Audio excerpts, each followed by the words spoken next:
We fixed the audio. You're allergic to eggs? Sorry. That's tough, buddy. That's tough.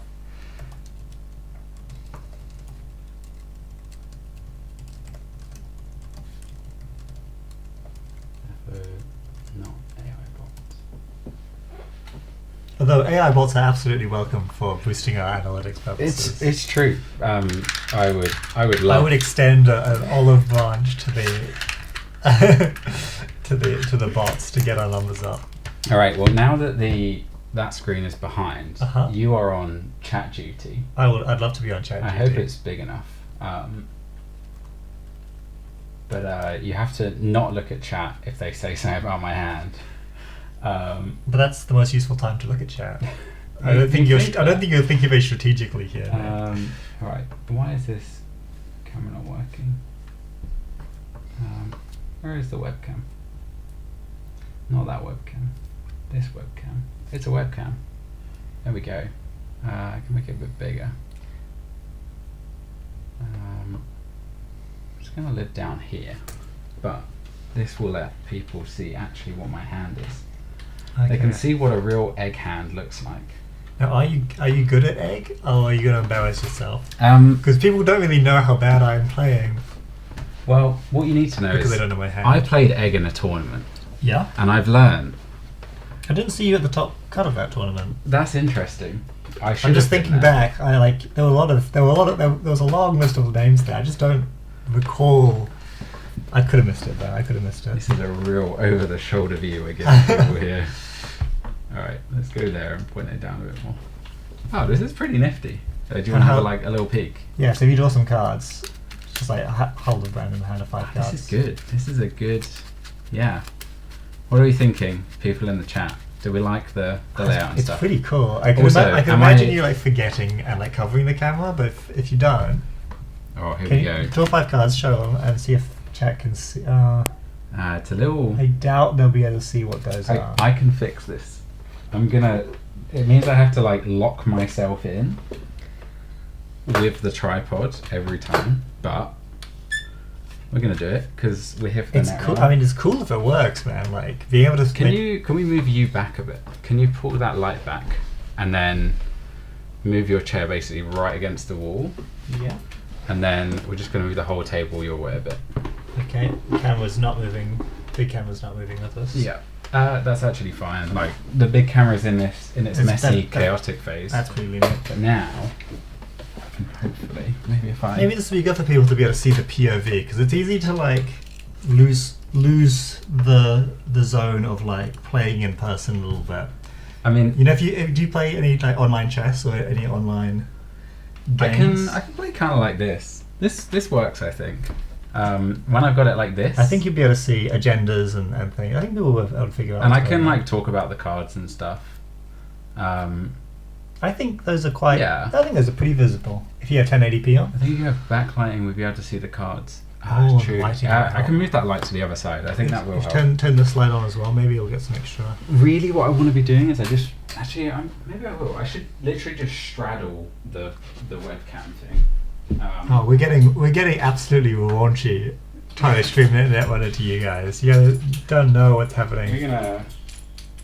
We're gonna go even harder. Wow, this is a real discovery stream. This is the R&D that comes into Netrunner. Yeah. So this, got to do a loop around the back of the plants. While Nick sets this up, guys, I'll keep you entertained by talking about what we're going to be playing exactly, because this is open deck lists, roughly. I'm going to be playing the Maggie deck that I built pretty much when this meta came out. I've been loving it. I think Maggie is extremely strong. I think she is the best Shaper ID, and I think she will be the best Shaper ID for a very long time. Not that I think Shaper is the best faction, but I think they're pretty fine. I made some changes to it recently, though, because the shell is really good. I think Knick-Knack is nowhere near as bad as people have been saying. People think Knick-Knack's bad? Yeah, people have just been playing a handful of spec works and just saying that's good enough for me. I would much rather. I'd play. The one I built is 3 Knick-Knacks, and it has no other way to get rid of something. Yeah, and why would you? Yeah, I think Knick-Knack is not that bad. He's not much worse than Aesop's, although he is worse than Aesop's. I was on Conduit as my sole win condition card. I've cut Conduit because it was not working out well for me. People are running more purges. People are icing R&D with more taxing ice. And things are slowing down a little bit. It's just not an enjoyable win con. I also used to be on 3 transfer of wealth because early on in the meta that card was absolutely destroying people. It is no longer doing that. People are running all sorts of tag punishments, so it's harder to make get a cheeky tag float. It's easier to duck because there are a lot of asset decks with Alco. And once you're cutting one, then the recurring punishment of like chaining them into themselves kind of is diminished. So they're all gone. And instead that influence is going on my win condition, which is going to be a twinning. It's a one-off twinning, so if it comes down late, that's just how it is. It's a slow deck. It's running a Copulation because it's a useful tech card for things like hostile architecture, like nano managements, like end of the lines, and maybe most importantly of all, it can hold onto people's measured responses for repeat plays with things like Nuva. So just a useful tech card, just good. I can recur it with my program recursion. And to charge the twinning, we're using, where is that silly card that I've never actually used in a deck before? Oh, there's a Hush in here because Logjam's back. This is the 3rd card. Thank you. Hush is back because Logjams are back, Fun Houses are back. It kind of works against Beerwhack and it kind of works against Anemone. I'm not sure how often I'm going to be able to put it on those targets because those need to be unresed, and this isn't a deck that runs face down cards without knowing that I can break them very often. So I'm not sure how good Hush will be. This is a test run for Hush, and I'm running Mantle to charge the twinning. Mantle and Chesva. This team of 3 will give me recurring value. Mantle works on the off turn. It does not have to be used during runs, so I can charge twinning twice a turn, and permalock R&D without having to rely on the corporation not having access to any purges like I used to when I was running Conduit. So this is the reason I liked Conduit is it's one card, so every other card can just be good long-term value and just have a 1-card win condition. This is now many cards devoted to a win condition, but maybe that's better. Maybe I was being a little bit greedy. I guess the only other thing you could spend influence on is kind of like damage protection. I end on 6 cards almost every turn with Maggie. That's true. And Lilypad, and I can go to 7 with why do you Simon have Chip. 6? Because you end up turn discard a yeah. program you draw with Lilypad after your discard. Smart stuff. And then anything like an SMC, which there are SMCs in the deck, or a Simon Chip can draw you another card on the off turn if you really need it. So there's built-in survivability. I think I put there's a stone chip in here. There probably shouldn't be a stone chip in here, interestingly, because stone chip is a great card. Not really needed here. And then you can survive double measured response. Triple measured response. I should have just money to survive triple measured response is the thing. Exactly, so yeah, I can hold on to the measured responses with Cup. And I'm a greedy little boy and I'll probably just pop it to see a bunch more on HQ and then lose. So we'll see. But that's not happening here. Against Alco, I don't really know what I'm going to hold with it. I can't hold agendas with it, otherwise I would do that quite often. What list are you on again? You're on... not Hostiles and Holomans. Okay, so this matchup I'll be holding Hostiles. Okay, this is not... There's also a pinhole in here now, which is going to be so useful so often for Futz, for Holoman. And by so often you mean once. Well, I'll get it back with with my Ashen. Don't worry about that. The ones that it's helpful, I'm going to be crying tears of joy to not have to run through an unresed anemone or something stupid. Alright, we're almost ready. I'm just figuring out how to set up this other little camera thing so I can give you a better close-up view. Because the arm... Yeah, I just need to go longer with it. Oh, that book isn't valuable. No. Yeah, it's... Oh, we're getting right up in there. Oh wow, yeah, we are really seeing This what's might happening. this might be almost too close. Welcome to Intimate Nero. POV. This is You're pretty... one of Nick's shirt buttons. This is pretty solid. Like, You can clearly see the cards now. Obviously, lighting would make it more pretty, but you can clearly make out. that's okay. I will summon the light. You have another light? Oh, you got the light. No, I'll just that point one. this round more. Oh, look at That's that. good. Crispy cards. I am somewhat less capable of playing because my area has been overtaken. I'd argue you were barely capable of playing. How can I... Yeah, it feels like it's almost as if this is a thing for a camera and therefore is not very good for putting on a table to play Netrunner. Yeah, it's looking that way. But I mean, is it firm enough that you think it's not going to just get knocked over immediately? Oh no, yeah, I think it will survive the The fight. vigors of Netrunner. Yeah. All right. Okay. Now we're ready to really play the stream. I think we should play an It's- actual game of Netrunner. We Rare thing haven't for this we haven't channel. gone into the second half an hour, which means that technically we are within the 7 o'clock to 7:30 window. Is that what was promised? So if we round it to 7 o'clock, we are having a great time. Hello, Heliopolix. Welcome to the stream. We're playing some Egg, and we've just been spending half an hour setting up the camera so that people can have a great experience. Check this out. This is my tournament winnings from last weekend. I don't know how clearly that is, but Well, that obviously is. you should hold it right here. Oh, sorry, you're quite right. Oh, there we go. Chest cam is is not. That right there is a Ricky Martin Magdalene Limited edition. limited edition custom card. I believe there was only one made. There was only one made. You can tell because there's actual paper stuck onto him. It's very well done. He looks beautiful. He often does, and you will not believe the text that he has on him. When you discard cards to reach your maximum hand size, you may install one program or piece of hardware from among those cards. And he Can came. you believe they he printed- came? Yeah, they said this is like a card back from the grave, and then they put the text on Magdalena, but really it was all on a. It was on Ricky Martin Yeah. originally. Magdalena was kind of the proxy to get him into the game. Yeah, yeah. It was in many ways much like how KPI is soccer's card. every identity that appears in London is also Ricky Martin's card. Yeah. Pretty sure that is how it works. Yeah. So Okay, I've got some credits and stuff. I'm ready to play the game. Aye. We don't need to do like cutting stuff here. you don't want to practice for No, for- I've put. Oh, you're not even competing in now. Yeah, I've put all the agendas at the top. There we go. Perfect card. Also a perfect card. That's pretty good. Honestly, this is... No, this could be better. This could be a better card like this. But otherwise, this is pretty nuts.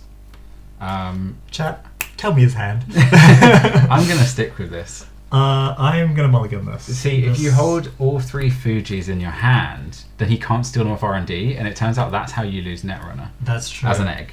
I didn't draw any good card draw. This is why I don't This is like Stone infinite Chip. money.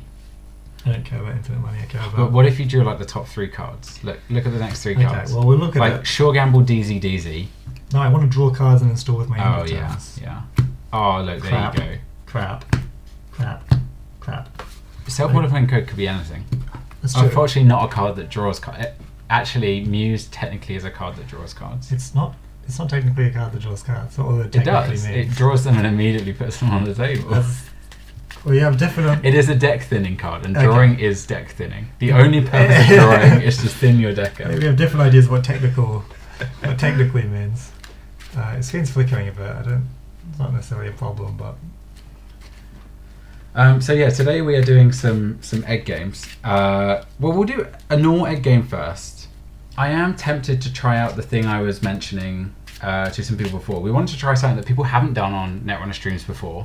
It is my brilliant idea I came up with, which is it's a good idea. we play the first 3 turns of a game of Netrunner, And then at the end of every runner's turn after that, we roll a dice, and if it's I don't know, like a 5 or a 6, then the game immediately ends, and then both players try to guess an assessment of everything that is unknown about the other player's situation.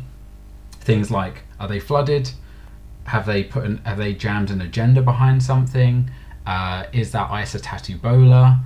Are they holding a breaker in hand and waiting to make a run?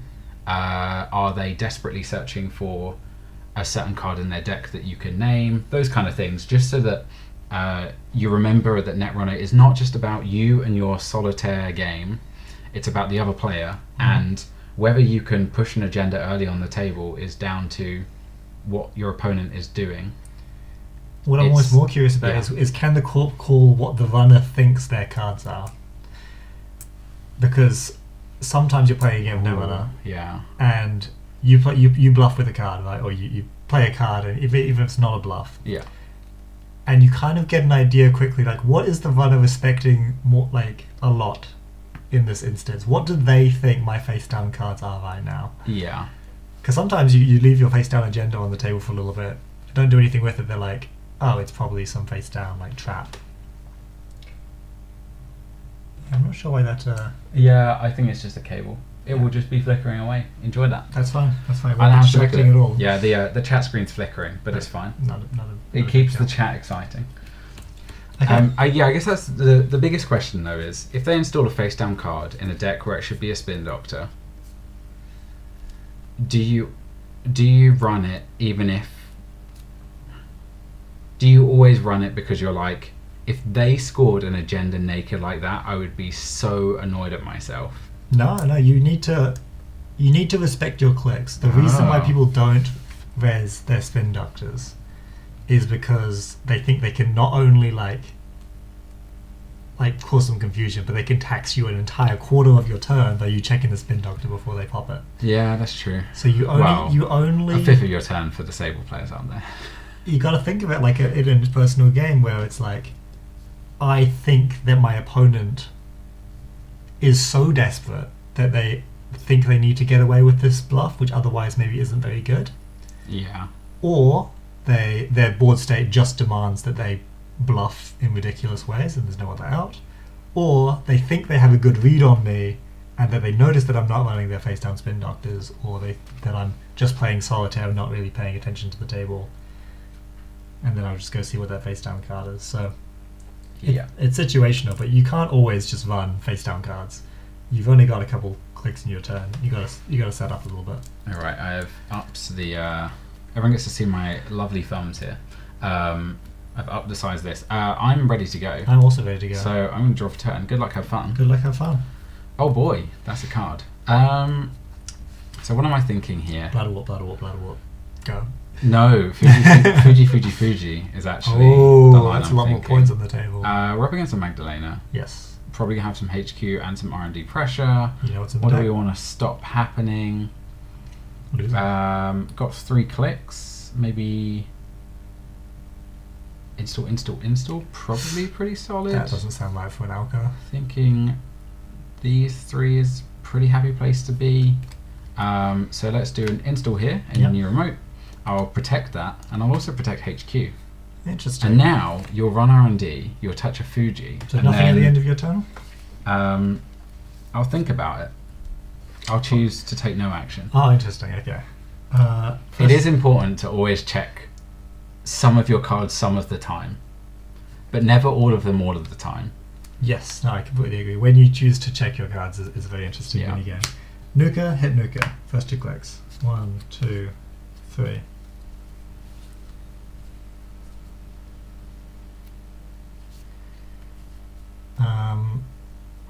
I'm going to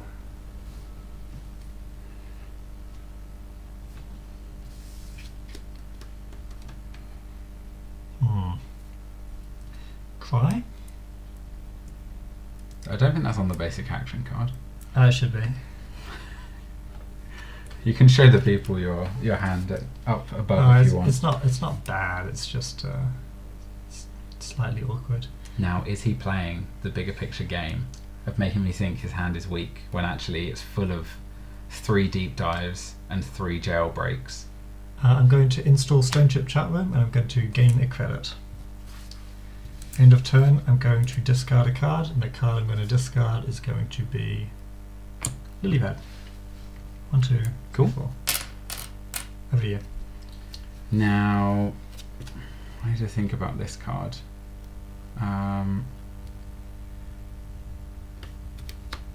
I think I do it. I'm going to raise a Bladderwort.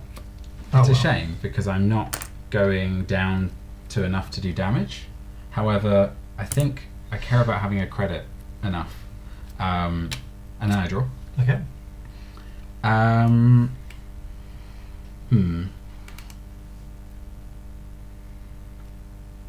How much do I want to... Because I feel like a lot of Oko decks right now would love to play basically a fully operational layout where everything has 1 ice, and that feels pretty great. That's not bad. I think I will draw first. Then, so I'm thinking install.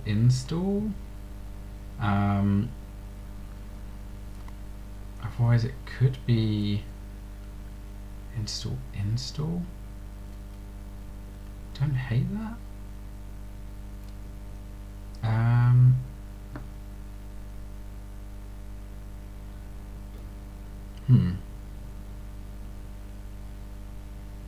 Let's go for install and install. I think Interesting. that's going to be best here. Does seem pretty good. Over to you. 1 credit is a low number of credits, my friend. It is. You're a turn away from surely gambling. I could sure gamble if I had one, but I don't. Because you went straight into the lily pad. Yeah, I definitely want draw. I need draw. Draw's amazing.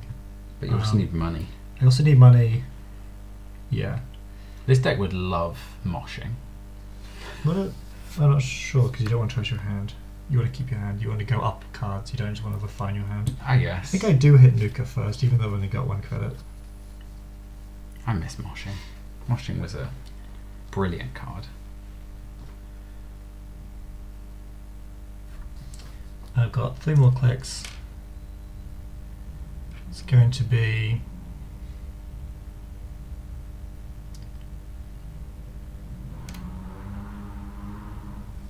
gain credit, and install a simul chip for 1. End of turn, I'm going to discard 2 cards because I've got 7 cards in hand. One of them's going to be a Chesva. Yep. And the other one's going to be a Coalescence. Cool. Just going to put me up to 4 money by taking the 2 counters off the Coalescence and draw me a card off Lilybad. Over to you. Alright. Do I want to do anything? I will not. I gain 1 for the Bladderwort. I draw for turn. Yep. I'm pretty pleased about that. I thought that was going to be like cohort, you lose. I think I will draw first. I do wish I had a little bit more card draw in this deck. I'm going to draw again. Okay. It's allowed. And then... Would you like more card draw in that deck? Your I think ID I will doesn't... install 1 card. I'll install it here. This will be my my free zone where assets go unchecked and do not have defined borders. At the end of your turn, I'm going to flicker this Coalescence to gain 4. In fact, I will try and squeeze over a little bit so I can get 3 in the line. And then we'll look at going to And larger draw a rows card later. off Lilybad. My turn begins. I'm going to install Knick-Knack for 2. I'm going to install Hannah for 2. I'm going to 3rd click and get my 3rd click back, Hannah run this server. I'm just going to eat my Coalescence, grab this. Gain 2. Now, thinking. I think I will res a hostile architecture for 5. So that's not the one that I'm accessing, yeah? Correct. And then I will also res the Spin Doctor, drawing 2 cards, Okay. which are going to be these lovely 2 cards. Excellent. You find a Spin Doctor. Okay. I access that Spin Doctor. I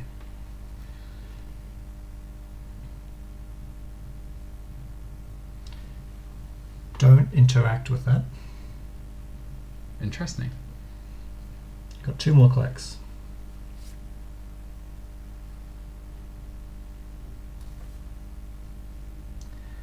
One of those clicks is going to be installing a cupulation for 1, drawing me a card off Lilypad. The other one of those clicks is going to be running this hostile architecture, spending 1 Cool. to host it on my cupulation. End of turn discard.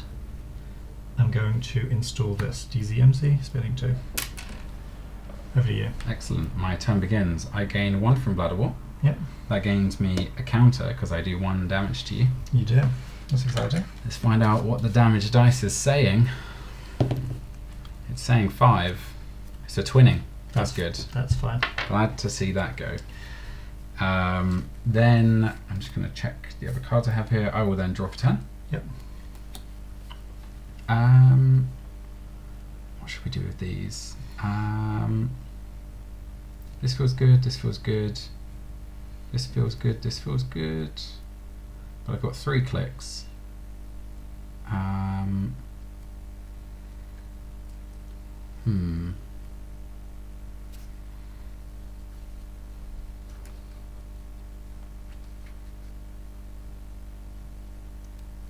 I think it will be install in a new remote.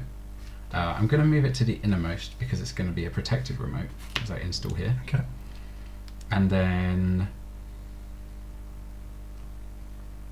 let's also, in fact, let's rethink that.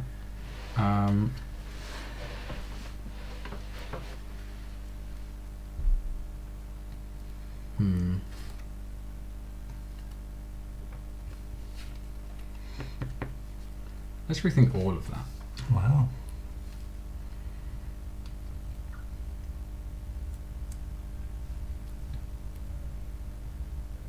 What do I want to do here?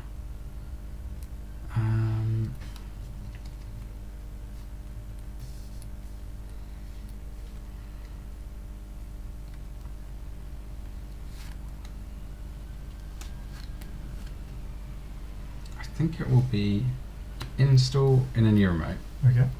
protect that remote, Yep. and then 6 cards in hand. I'm just going to take a credit. Okay. And then I will discard 1 from my hand. Actually no, let's just install for last. I'll just install in a new remote. Okay. First click for me is going to be Ritual.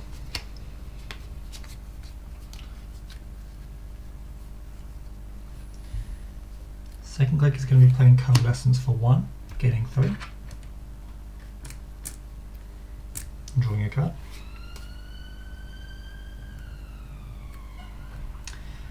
Third click is going to be Hannah running this card here, which is going to eat this Coalescence. Get me my 3rd click back. Draw this. You find a moon pool. Well, that's been installed, so it does have to go.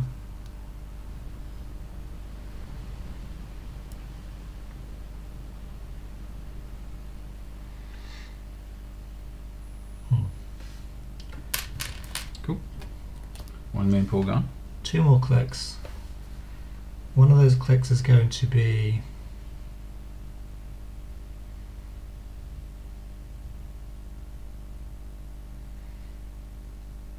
running here.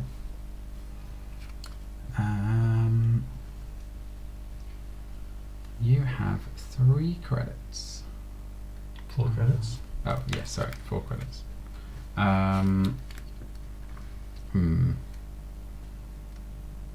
I think this is a res on a Tetabola. Okay. And last click, so I bounce. Yep.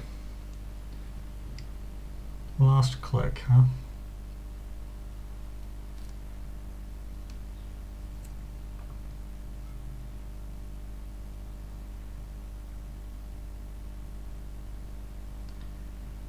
I guess it's just going to be last click. Why did you play Moonpool? You definitely must have cards. You hesitated about the Moonpool. Last click's going to be running over here. See what this protected card is. No res. Continue on. You get a Regentis. I'd love a Genesis, please. Okay, end of turn discard is going to be... I've got to discard 2. One of them is going to be this lily pad, which I will not install, and the other one's going to be this hush, which I'll check up here for 1. Cool.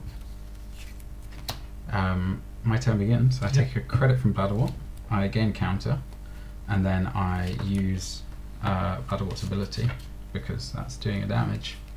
What's going? It's number 2. It's an Ashen Epilogue. Wow, you've hit. Why did you put the Regentis in your bin? Would you like to score it instead? I think I'll score it. You've hit 5 of my influence so far with 2 pings.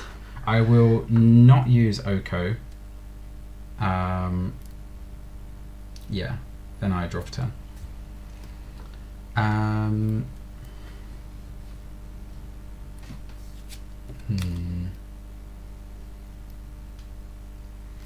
Your cash situation is quite narrow. Quite petite. I'm going to take 3 credits and then discard a card at the end of my turn. Will you just? Which will be discard. Okay, my turn begins. First click is Ritual.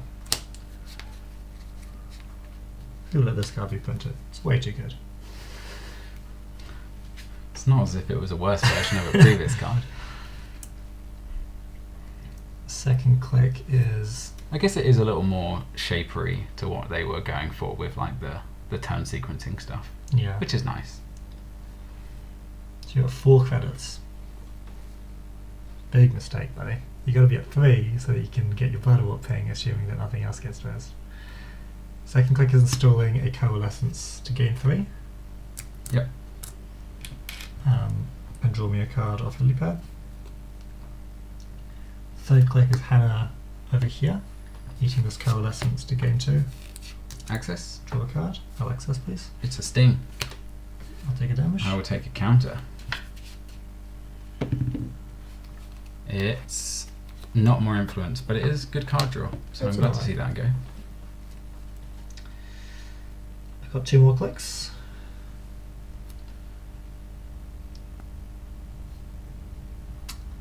Did I cut all the fermenters? I think I did.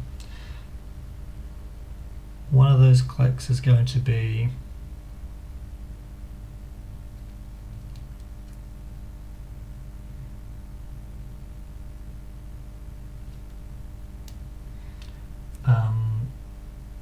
running the Spin Doctor. Your 2 credits or me getting a Moonpool back. I would like a Moonpool back, so that's going to go away. And I'll put this face down card with it because it fattens out my deck.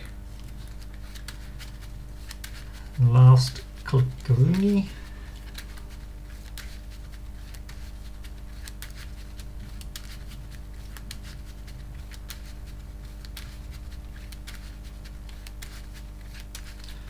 Don't really have anything I super want to install right now because installs aren't that important against Elka. I'm not getting pinged for Bladderwort. I don't think it matters to end on 6. I'm just going to install this environmental testing for 3. Over to you. Alright. I do Bladderwort, gain a credit. Do realise that I should have definitely done like an install or something. Yes, definitely. Then I draw for turn.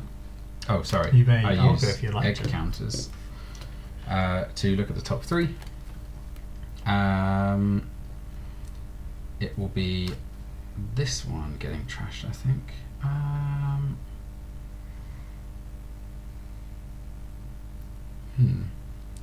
Yeah, pretty sure it's this gets trashed.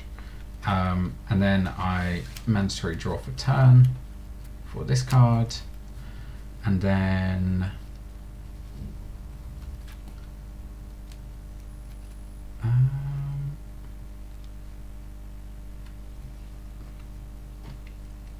let's go for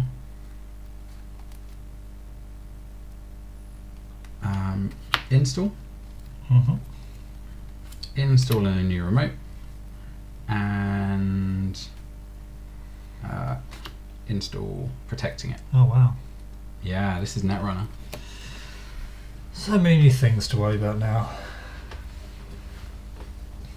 Okay. I feel like this is right. These look like things I want to have protected in servers, so it just feels like once the Hannah comes down, it just makes me feel like I should always, just whenever I play this deck, just never install anything naked, because also hostile is so supercharged if they had to go through ice first. Oh, 100%. Especially if they choose the wrong server. First click can be nuker, second click is hit nuker.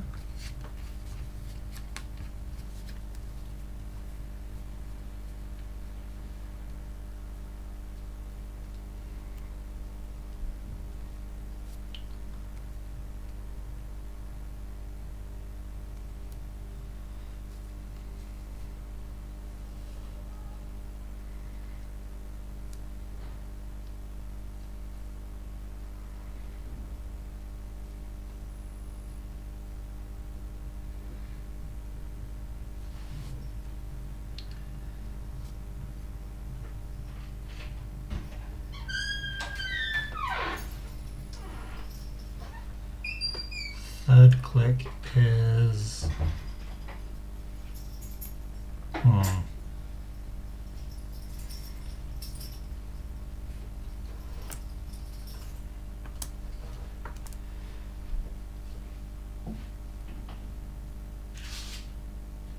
that will draw me 1, put me on to 7. Okay, cool. Third click is install echelon for 2, putting 1 counter over here and drawing a card. Last click is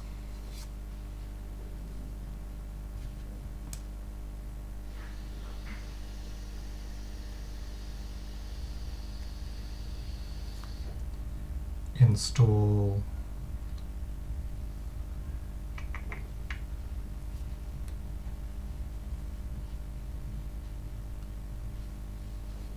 let me think.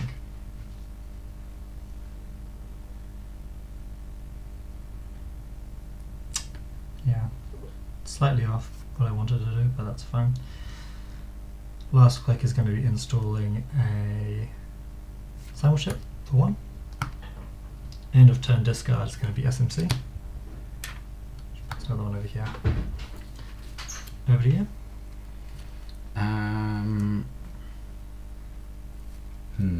I'm going to res a Bladderwort and a Fur, which then I will trigger a Bladderwort, which gains me a credit and does a damage, which will give me a counter.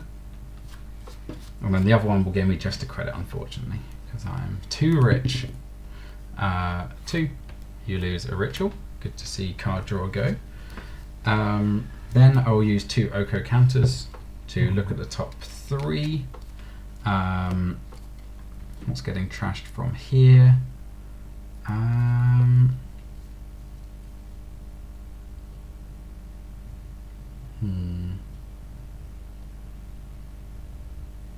trashed this. Then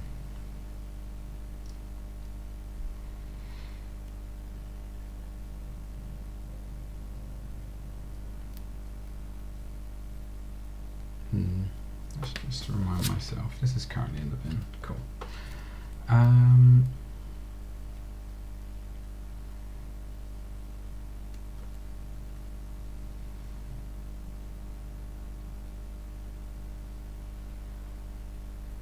think it should be this one in the bin. And then it's going to be, first I play a petty cash Yep. to gain 2, and that goes into the discard pile. And then Playing petty caches. It's a sad sight. maybe install.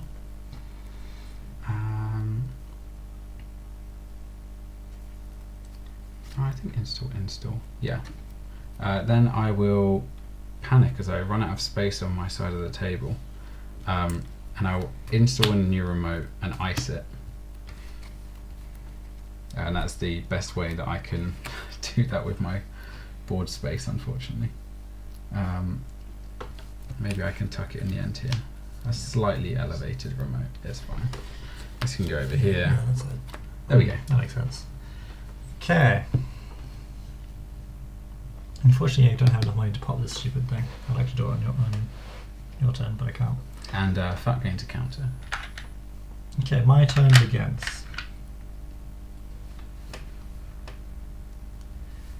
First click, I'm going to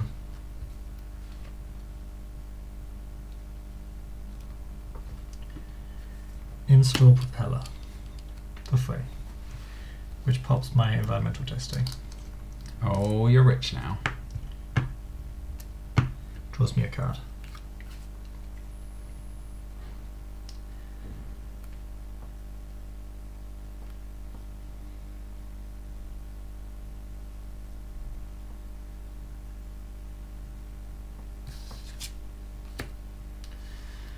What else do I want to do with my life? Second click.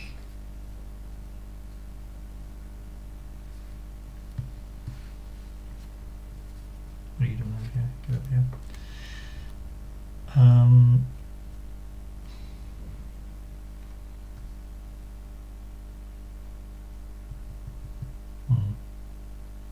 I think I can afford to take a nuka draw. Before I do that, before I nuka draw, I'm going to pop my SMC for 2. Go and find a program.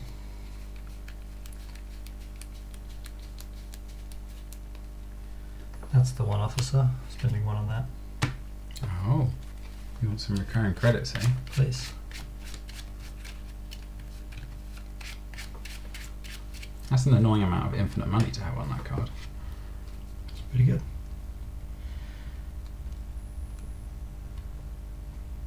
Thirdly, I'm going to... How much do we need money? I'm going to pop a Simul chip. So I've only spent 1 click so far. Simul chip is going to find Coalescence. Not Chesva? No. Oh, I guess, yeah, you're not really running Centrals in this game. That's the other good thing about Mantle, is you can use it anywhere. Finds Coalescence so that when my second click, which is Hannah running this Bladder War, is going to use this Coalescence to draw me a card. Gain 2. Yep. You find a Tatibola. I spend 1 and one of my Propeller counters. But you don't have any power counters. And I'll let you I'll off. spend my Azimats and 1 to I'm trash glad that Bladder you War. still have to spend a real credit to get rid of it. 1 sec. Nah. 2 more clicks. Actually, that was my hammered click, so I've still got 3 more clicks. That doesn't sound right. I play Propeller. I You used then to nuke nuke it, yeah. So I've got... Shouldn't this nuker be gone? Actually, I did that first. I think I'll 5 cards on it.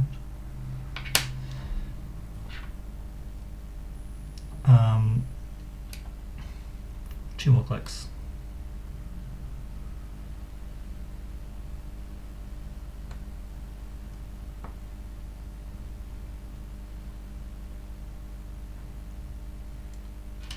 One of those clicks can be draw.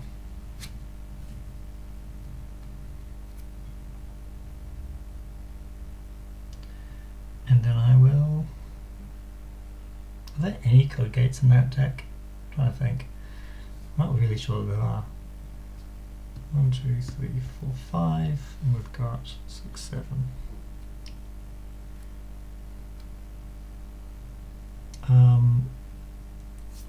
Just draw again. End of turn, I'm going to discard a knick-knack and a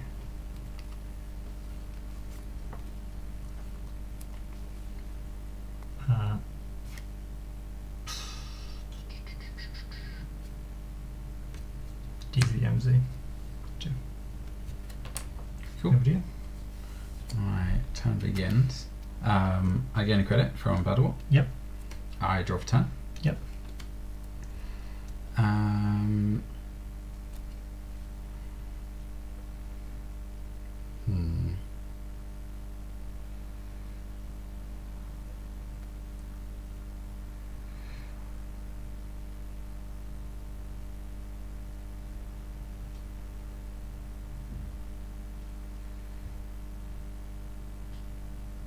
What to do here?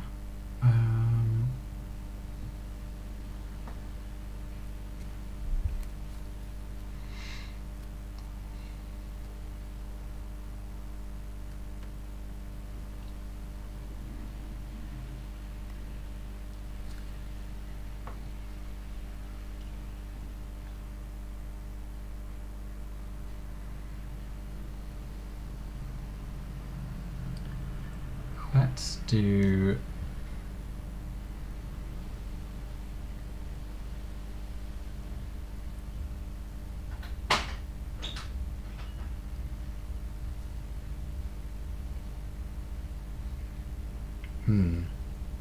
this is a tough one.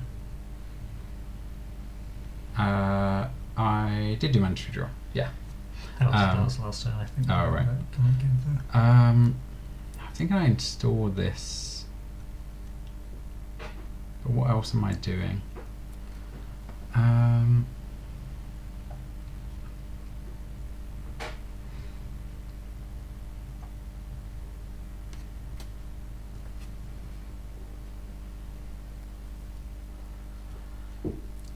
Let's do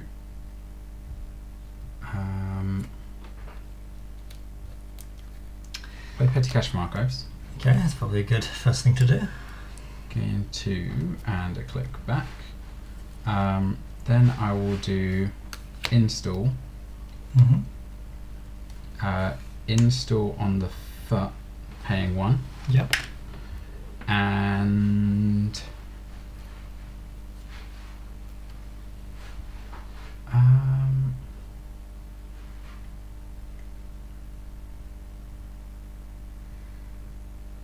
before I do that install there, I will draw. So you've installed where? I now install here. Okay. So your turn was Install, draw, and a free petty cash from the discard pile. okay. And you pay for that, and you get to take up your foot. I do indeed. He is now very fat indeed. Foot, John. Okay. I'm going to start with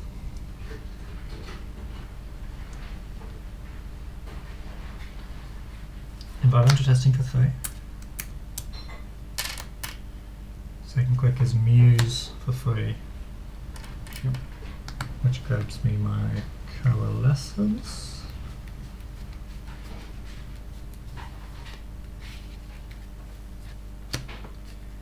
Puts me up +2.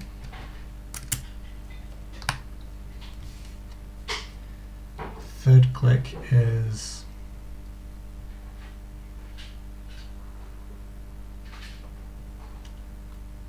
Hannah running.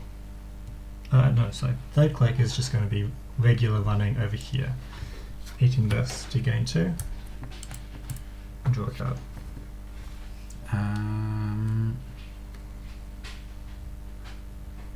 We've got 1 click left after this. Okay.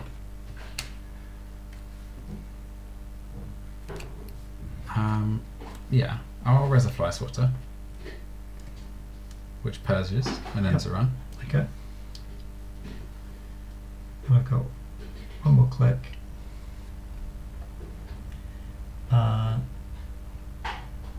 I'm going to Hannah run over here.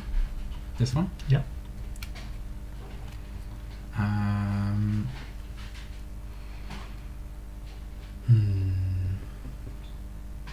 So you'll have one click after this as well. Yep.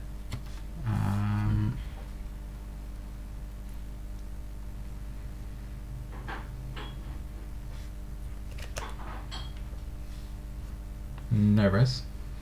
Okay, I'll trash for 1 of my Azimac colours. Yep. I've got 1 click left.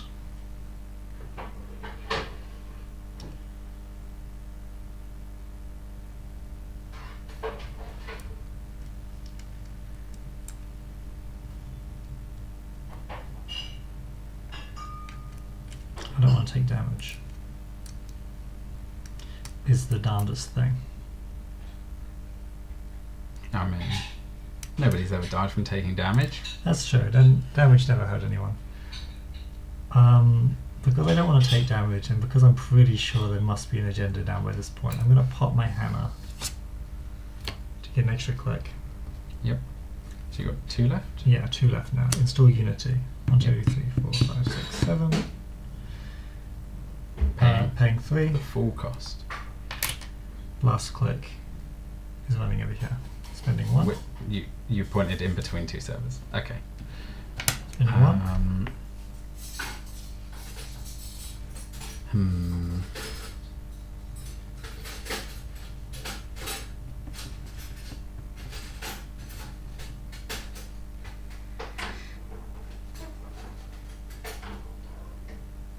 No res. Okay, I will trash for a full 3. My foot. Over to you. I'll think about resing things. Is there any Genesis play? I don't really mind if I there will is. not. I drop a 10.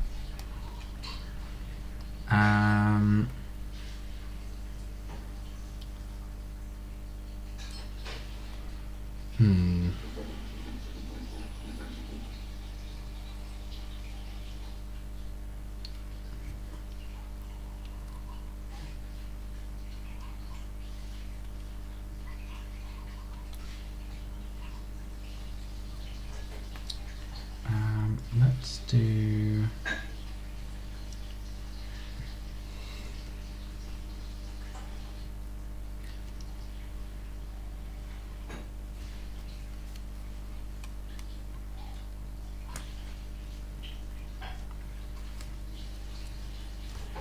Install.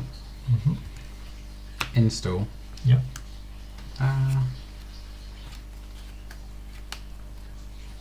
Second will be install, and then third I will install naked over here, trying to make space for it. Okay.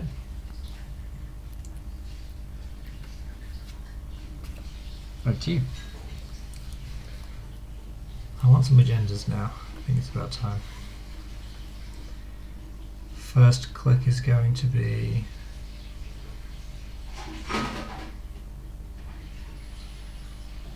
It was a fat indeed, but unfortunately it didn't do anything. running this server. Cool. It's a Spending- tatty bowler. A naked, undressed 2, tatty bowler. Spending 1. Access. Access, please. You find a hybrid release. Steal. Also, as I begin the run, of course, I use my muse. Yep. To draw a card.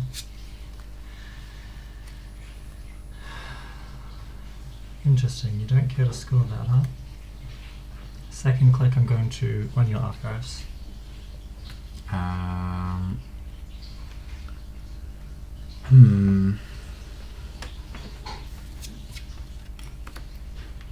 Let's think.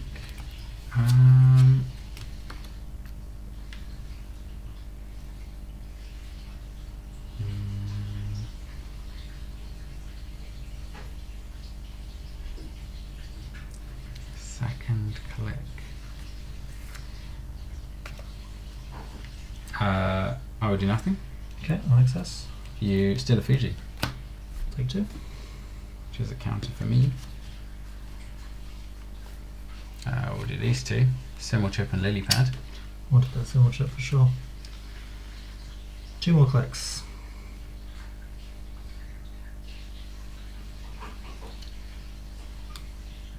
Draw.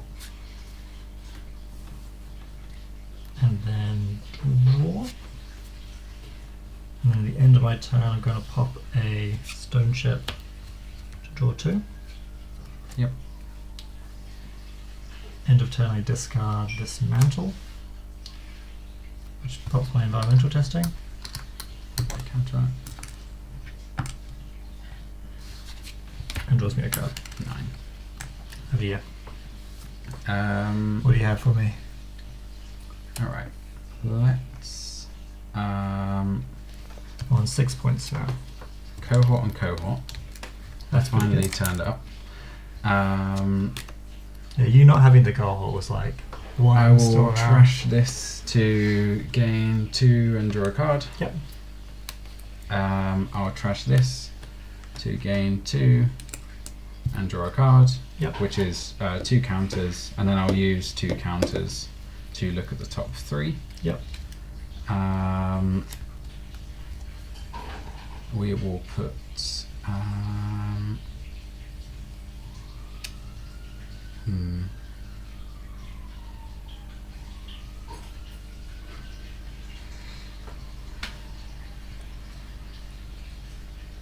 let's put let's put this into archives. Okay. And then take these, and then mandatory draw. Yep. All right. What are we doing with all these cards on the table?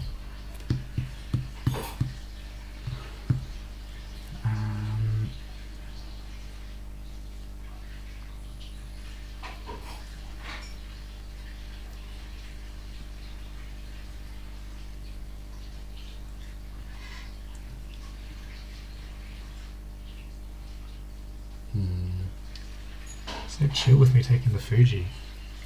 Let's install over archives. Oh yes. Install here. No.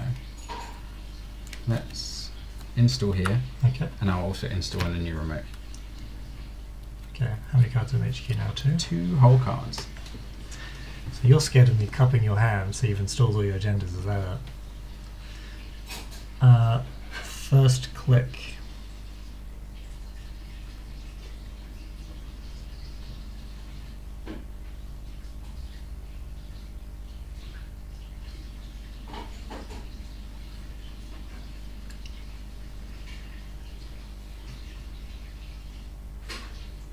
How many face downs are archives now? 3 face downs. So you've put a anemone on archives with the intention of maybe having a 1 pointer in there, so you can do like 2 damage. You just win. Yeah, the 1 pointer doesn't do anything then, Yeah. because they're only 1 point off, I think. So you've put nothing in archives, but you want me to run there and take the anemone damage anyway. Or you have a spin doctor down, which you probably do by now. Finding out where the spin doctor is would be nice for sure. Flipping an unres will cost you 3, that will leave you at 6, which is still plenty to do whatever you want. I could play slow and just take down the cohorts, because there is actually no immediate need for me to win right now. I could. You have no points. So I'm going to do a principled control shape of play, and first click, I'm going to run. I know this ice can't be bad, and whatever is behind it could be bad. If it's anemone, I want to get it out of the way earlier rather than later, so there's no nasty surprises. So let's start with running. This cohort's less important than this cohort, because I can just get this one. This is just a face down that's not doing anything. Yep. I don't remember what it was. That's what it was. Start running here. And I'm going to eat this DZ to draw a card and gain 2. Because I assume I'll take some damage at some point this turn. Find a moon pool. I trash it for 3. Second click. You didn't pop that moon pool, which is interesting. You could have, but you didn't. second click is... How good is leaving the cohorts up for you? Because you draw a lot of cards. You have 2 cards in hand.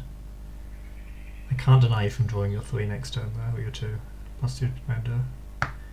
I don't really care about you mulching your hand back. Second click is going to be running over here. This 7. Yes. I will res and a teeny for 6. Oh wow, there's a teeny in this deck? There is. I've got 1, 2, 3. So I'll spend 2 to buff the strength. Yep. And then 3 to fully break the self-routines. Cool, you win. Okay, thank you. I just had... There was no way I could get out of this.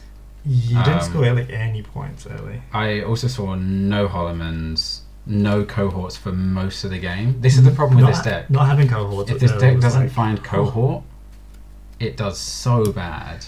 Interesting, like, you had that FUT ticking away the whole game, got to like 4 counters or whatever. Well, it had 2. It only got to 2. It was left. It was there for 3 turns, and that was it. Yeah. I feel if that like was a cohort for those turns, I was pretty screwed, because you would actually start because you only did Alco draw like 2 or 3 times. Yeah, that was the other thing. I had options earlier where I thought about rezzing the hostile early, just because then I can get 1 counter, but I didn't think that was worth me spending 5 on. And then you managed to just cup it anyway, so I waited for the next turn. This was just another fly swatter.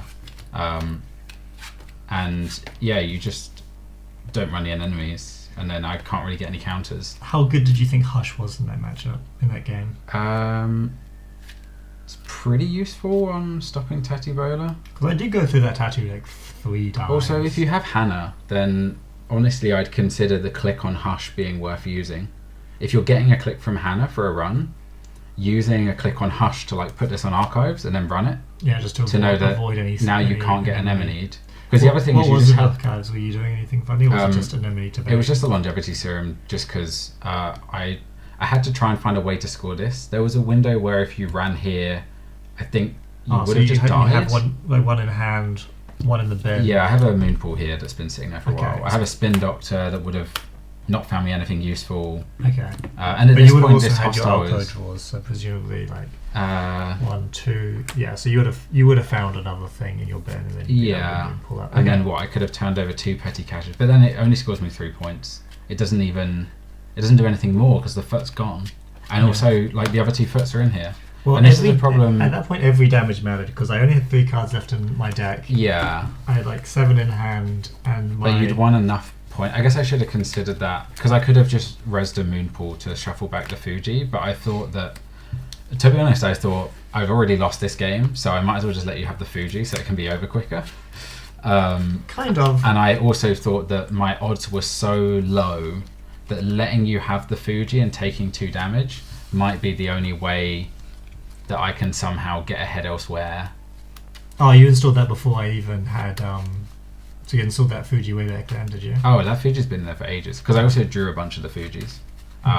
The other thing is, if you just ever ran archives, you would have just found a Fuji on top, because that always happens in this. Well, like that's the thing.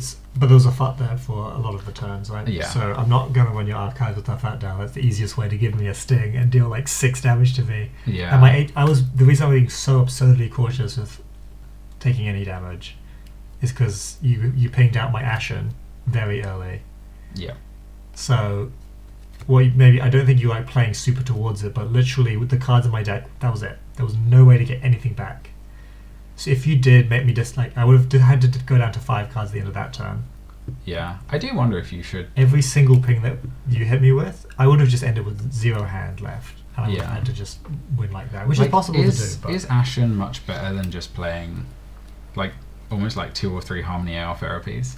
I could run 3 Harmony and it would be just as good, I think, except for the fact that takes up 3 deck slots, whereas Ashen takes up 1, and it's not actually for this matchup. It's nice for this matchup sometimes, but it's actually for... But I'm thinking, even in that other matchup, like Harmony AR therapy, you can also then like use it sooner if you've got to a second Coalescence and you have a Muse and there's an SMC in there or something, or you've already used an environmental testing, just like stocking up the deck. Yeah, depending on how slow you want to go, but it's true that like I have such a big hand a lot of the time that using the thing to draw 5 is definitely not really that much of a draw. But I like that it shuffles in more cards. It takes up 1 deck slot. 2 influence is painful. Yeah, well, that's the other thing is I could definitely include some really good cards with those 2 influence. because you also have so many different cards that say get money that you could justify getting full value out of every single Harmony AR therapy slot, whereas normally a deck is like, oh well, I kind of want 3 copies of that card, so Harmony AR therapy doesn't really do anything. Yeah, Harmony would be good. Like, it would be okay, but I'd have to run multiple of them. And it's just like kind of slots into it. Like, I'm thinking about consistency, right? If I draw 2 Harmonies in my opening hand, disaster. Like, I need a pool of cards to have access to that are good. Yeah. And that's not good. A lot of this deck is built about always getting your engine going quickly. On my turn 2, I had my knickknacks firing every turn. Yeah. And that's the important thing. So that's why there's not Harmonies. And there may one day be 3 Harmonies, 2 Harmonies instead. Otherwise, there is the other option of just literally play more cards. No. Because I do wonder if there's like a potential like timer on a deck that when everyone's cutting down to exactly 45, that actually a deck that is crafted well to like 52 cards somehow saves 2 influence and the need for a mostly dead card like Ashen Epilogue. I didn't even deck out against this deck. But this deck didn't have, like, you would have decked out if I had 2 anemones come up way earlier, if I had and then some other stuff to like trigger the Battle Wars. Like, I think you would have got decked out.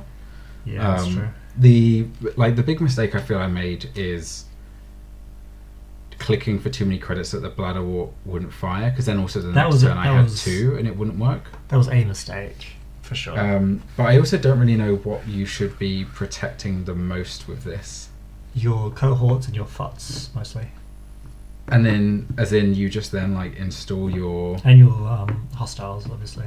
Like, you install your Fuji's naked, or do you only ever score your Fuji's with Regenesis? The other thing that I don't really get with the deck is... I think you're supposed to Regenesis your Fuji's, really. You're not supposed to do anything else with them. Yeah, I guess you kind of want to score stings. You want to score a sting.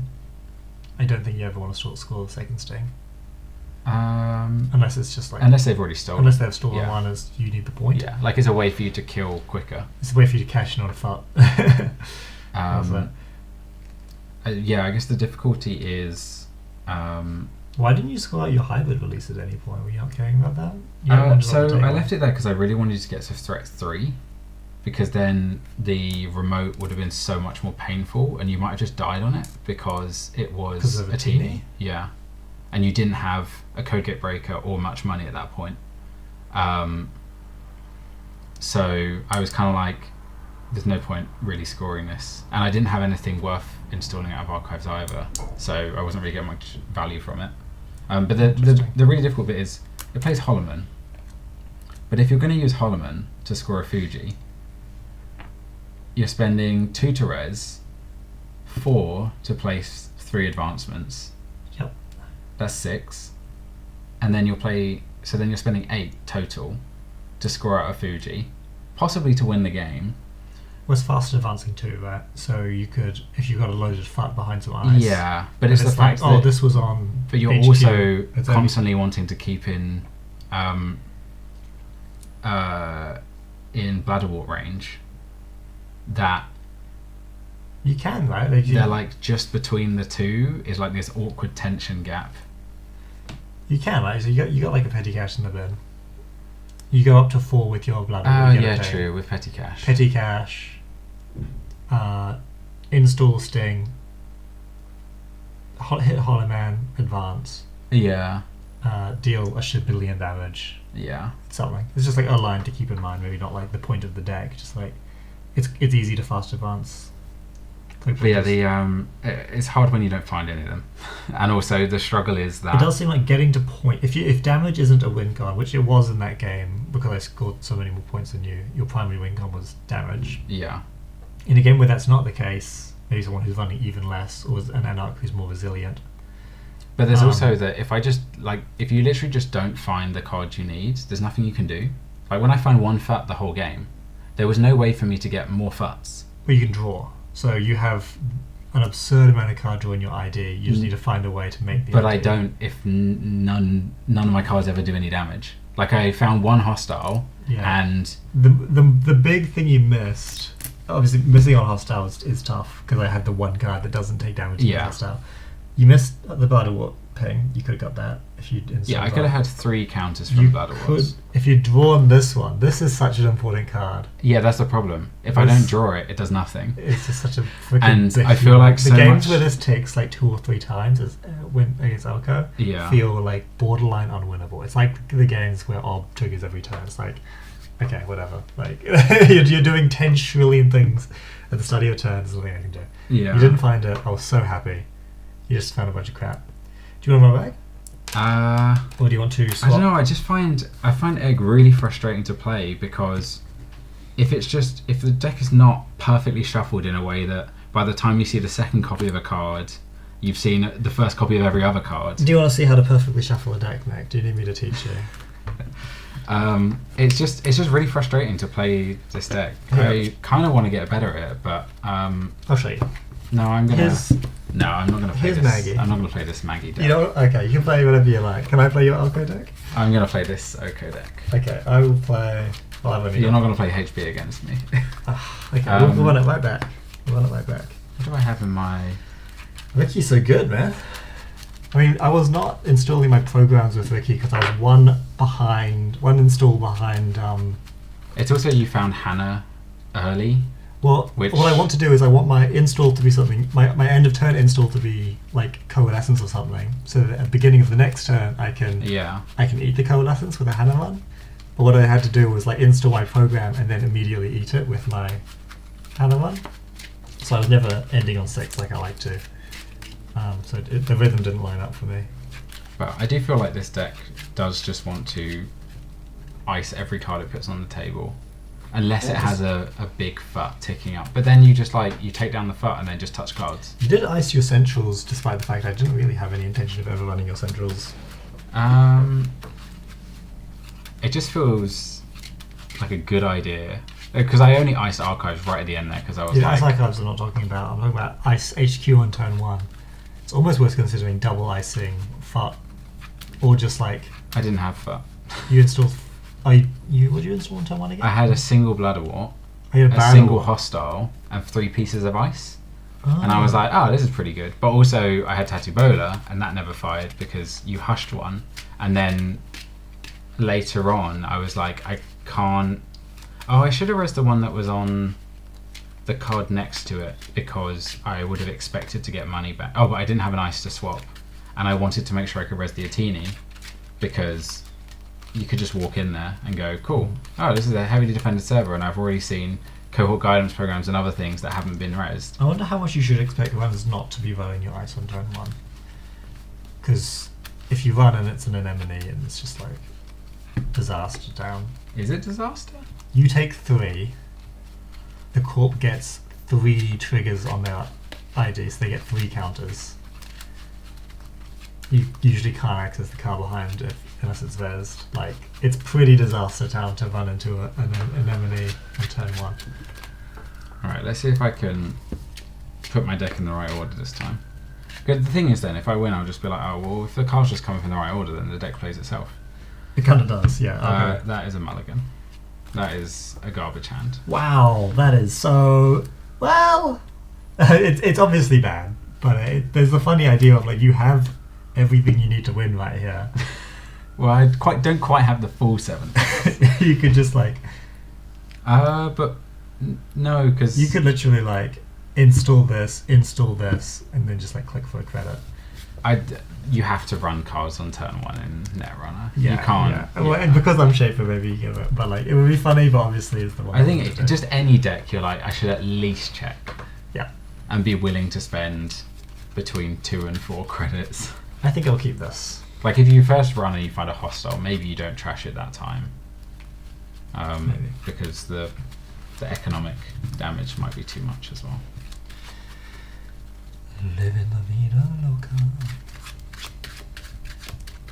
Alright. Let's see if the egg can work out. Yeah, I'm just not convinced on Holloman in it. Well, there's a new Hollow Man and Egg idea going around that also runs fully op. Like you say, you already arrange it in fully op position. And then you can make sure Moonpool definitely fires. Yeah, they're great at firing Moonpools. They're great at firing. Usually not enormous fully ops, but like, you know, 3 remote servers is amazing. 2 is the usual. Yeah. But 2, you get good value for 2. Let's see. They also run 3 Boto in that deck. Which I'm not sure is right, but. Alright, well, I have to stick with it because this is Netrunner. Okay, it is. It is Netrunner. I will do a mandatory draw. Are you sticking with your hand? Yeah, I kept. Kept, eh? Alright. So you know that the hand is Azimat, Hannah, Knick-Knack, Coalescence. Now what do I want to do here?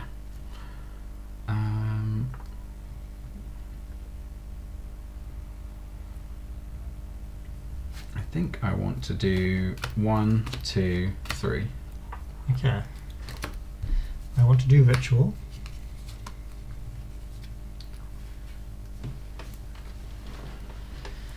I want to do Azimat.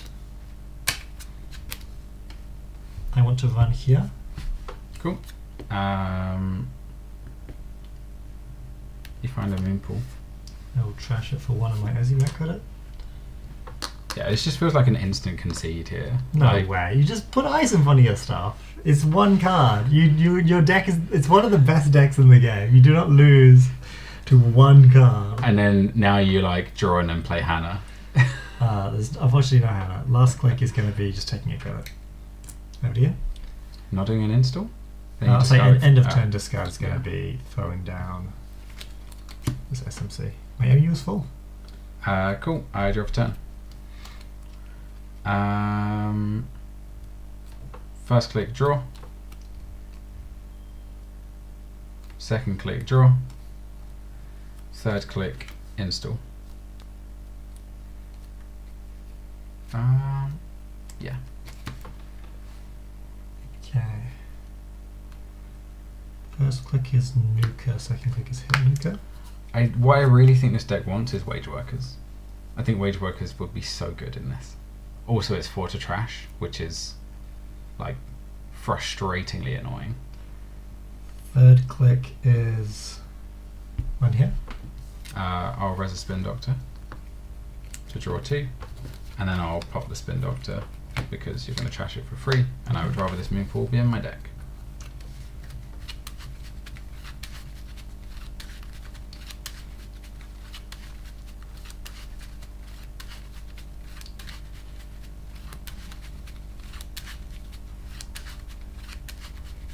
Last click is going to be installing a stone.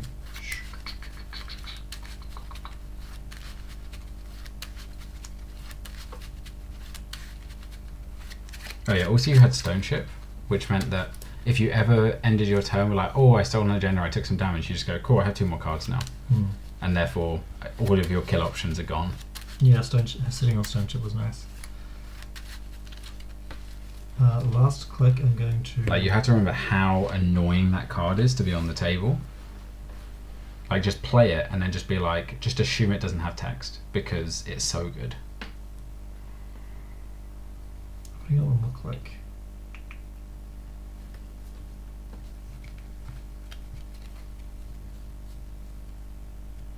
I need my money, man.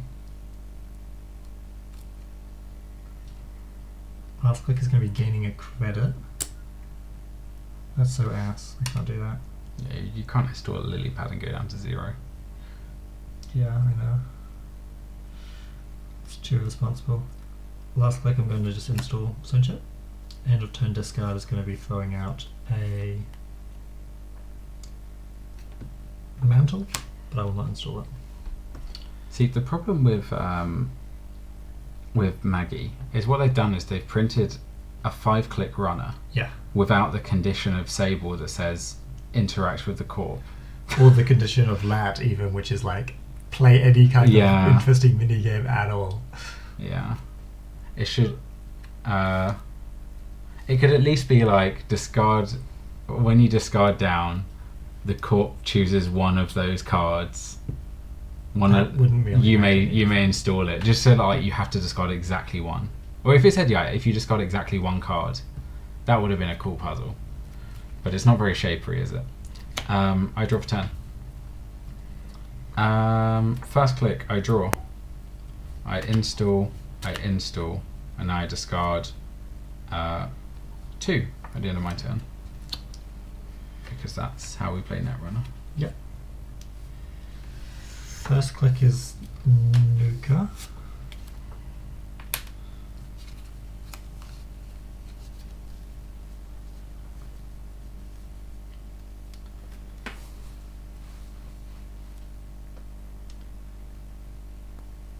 Is this turn 3 and I've still had no text? Well, no text in that. I'm not letting any of your shit because if it's an enemy, you get to draw 2 extra cards. Second click is.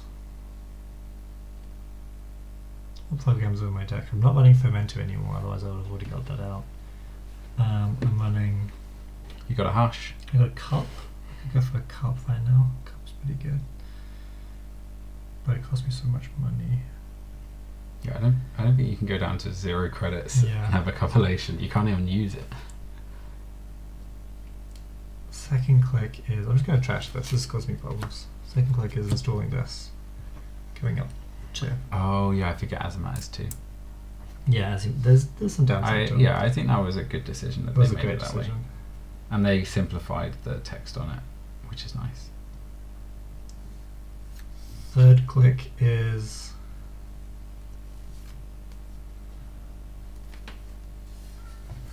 Lilypad. And last click is getting a credit.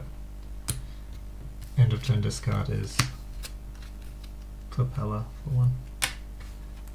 Over to you. Cool. I rest 2 cards. Oh wow, that's really good. Well, it took ages for this Battle War to do anything. Battle War does damage, and I gain a credit. It's going to be a harder game now, right? He was complaining about having no text before. He's about to draw. It's a knick-knack. Okay, no. Good. Oh, that's tough, not having any text. Then I will. What do I trash these? I'll trash this.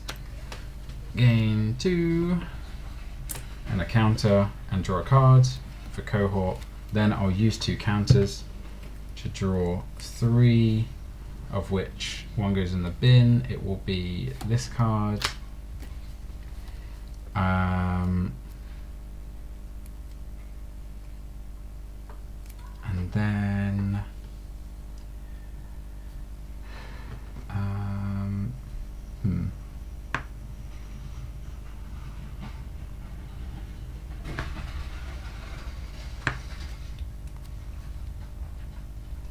This is where things get nonsense, because I either take 1 trillion damage trashing your things, or you just get to draw 1 million per turn. I'm going to play a petty cash first for 2 and a click back. Okay. Then I will draw a card. Okay. Then I will.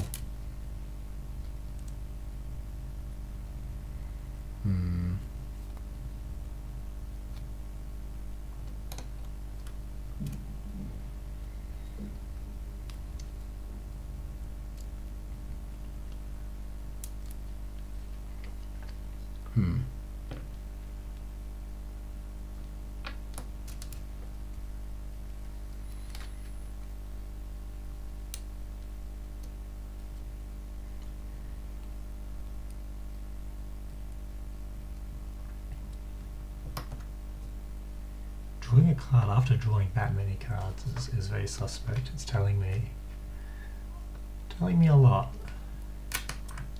But you're just saying a lot rather than what it's telling you. Do you want me to tell me what? Yeah, what is it telling you? It tells me that. Okay. There's a couple of different lines. One line is that you want to set up a moon pool play, so you actually have drawn a lot of cards. They're not enough agendas. You want more agendas so that you can do a moon pool play with a Genesis or some kind. The other thing it's telling me is that a lot of them are small agendas, because with that many cards, you have a way to shuffle them back. But with many small agendas, maybe that isn't a tempting play. Maybe there's no FUT, so there's no obvious like play, and then there's the FUT to protect your small agendas.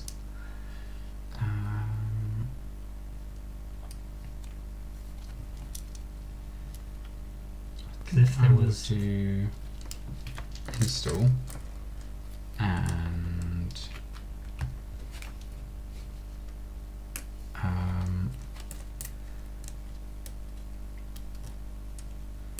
why are there no face-up cards in RD? Have we trashed things? In archives, though. no, I shuffled back the moonpool you trashed. Sure.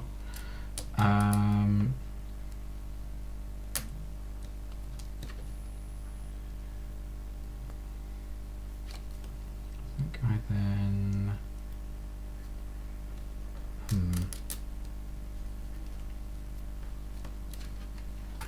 install 2 new remotes, and I need to discard one as well. Oh wait, how did? Oh, because I drew one. Because you drew shit tons of cards. Well then, this goes. Yeah. Okay. 1 second, let me think about it.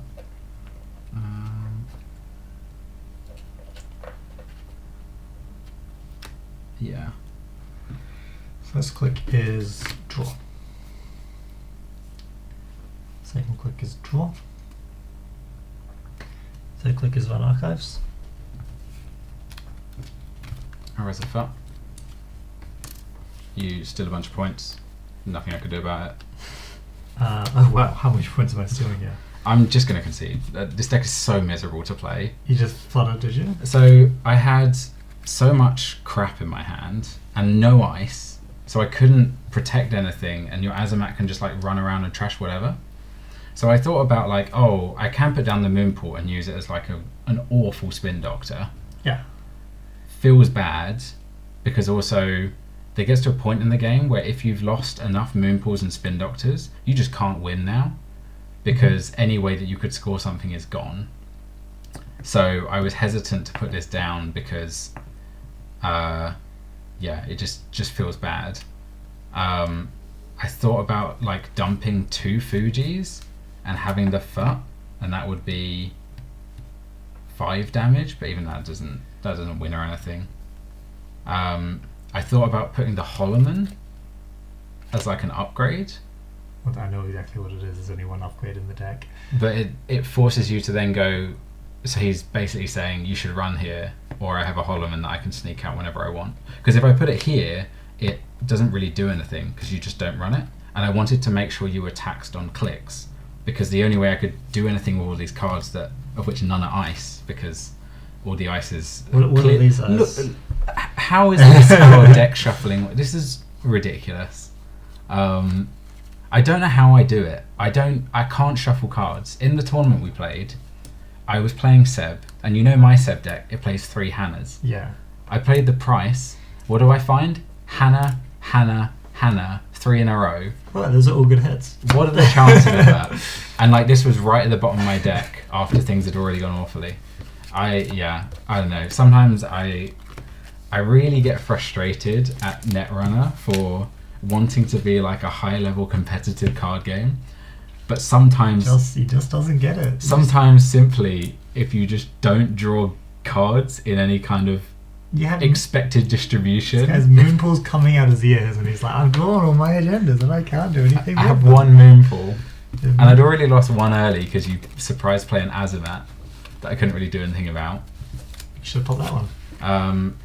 And yeah, it's just like a single hostile would have gone a huge way there, but obviously it doesn't turn up. I just find this deck super inconsistent to actually play, that it's a really frustrating experience. So is it not egg? Is you gone off egg as your choice, your king deck? Well, I was never playing egg because I thought it was amazing. I played egg because it's meant to be good, and the text on it sounds amazing. Yeah, it's broken. Basically taking Near Earth Hub and making it basically better. Yeah. Except that it's so difficult to get started with egg. I think when players are playing how they would against normal decks, they'll give you counters early, and then that lets you snowball a bit. But if they don't, and you don't find a way to get your Bladderwort to trigger, or you don't find one, or you don't find a cohort, then what are you doing? It's not. Yeah, I will say it's definitely not an easy deck to play. It's definitely not an intuitive deck to play. I want the hardest part about it is I want managing. a click option where I lose a credit. That's all I want.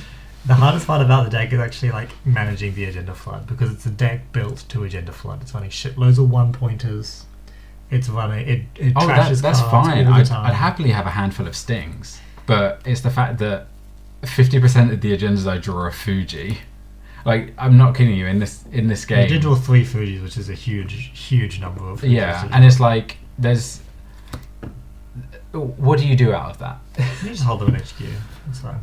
Yeah, but the thing is, once you have 3 of them in HQ, and then you have like 3 more 1-pointers, what do you do with that? You start going, oh, well, just put a load of 1-pointers in the bin, and then you're like, well, maybe it's better I put a Fuji in the bin so that I do have the option of shuffling it back. And I was hoping that I would draw into basically a Spin Doctor. I guess I had the Moon Pool, but it didn't feel like that's a great use of Moon Pool. It feels like using Moon Pool as a 3-cost Spin Doctor is pretty bad. Did you have a Genesis in hand? I did have one, and I thought about putting it on the table, but also you have Azamat. So I'm going to run the table. If I were you, I would run every single card and had no ice. Well, Azamat only helps for one of those runs. But I think you would still want to check, and also then I'm just gambling on 50-50. Well, you can hedge, right? You can play the Regenesis and the Moon Pool, and Yeah, then but if I run the Regenesis, you can just pop the Moon Pool. If I run the Moon Pool, you can decide whether you think I'm going to run the Regenesis as well. But oh yeah, I guess I can use it just to shuffle agendas and not put any counters on Regenesis. You don't need to do counter stuff, yeah. Yeah. It's obviously not. But I don't know. It feels like it's got lots of asses, but it also has not enough ice. There are versions with more ice. Some of them are 3 Botos. I mean, this one plays more ice because there are people playing 11 ice, and I just do not understand what kind of Netrunner they're playing. I think it's because people weren't teching. When people Everyone's teched a little bit for assets. Yeah, you when people just weren't can't play playing, without. if you're playing that. Shaper and you can go get any card from your deck, just a program, and you're not playing Azamat. I just drew it in my opening hand like a good player. Yeah. Because I know how to shuffle a deck, Yeah. unlike some of us here. I don't know. I find eggs super frustrating. I feel like I just want to become a slow, boring BTL player. There's worse things to be. I played against many slow boring BTL players in the tournament. It just sounds nice to have like ice on all your centrals and res them, and then the runner goes, "Oh, it's really expensive," and you go, "Yeah, so don't come in." And they're like, "Okay." You're like, "This is great. This is the Netrunner I want." Whereas this he doesn't deck, want the adrenaline coursing through the veins of like R&D will hold again. you mean It will hold again. You mean the adrenaline of holding 3 Fujis, sweat dripping down your forehead. You don't sweat it. You sit back. You sit like this, mate. If only you could see this hand. No one's gonna run that. I'm not running that. All right. What Have I got? Have I got anything in this deck box that I feel enthusiastic about right now? Do you want to run? Because runners are good, and Are need they help. good? Who knows if they're good? I think they're pretty good, especially against HP, which is what I'm playing.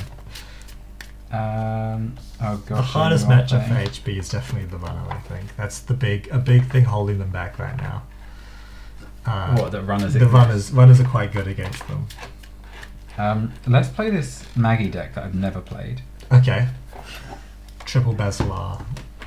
Triple Basilar. That would probably be something you'd find in one of my decks. Alright, what's in here? 2 of this seems bad. Oh, we're doing closed deck lists now. Yeah. Holy. We're changing up the format. I mean, for you honestly, guys. this deck is basically just the deck you're playing. Oh, it's a good deck. But, Do you want to use this?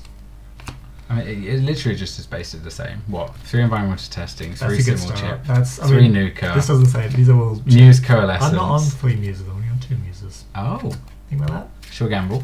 Yeah, I'm on those. Unity Echelon Principia, Okay. But that's mostly because There's not that many good options. yeah. Well, rather, these two options are just amazing at interaction, remember- so why not? And this one's like Oh, shit, it's just because but- if you get Principia later, it's just a little nice.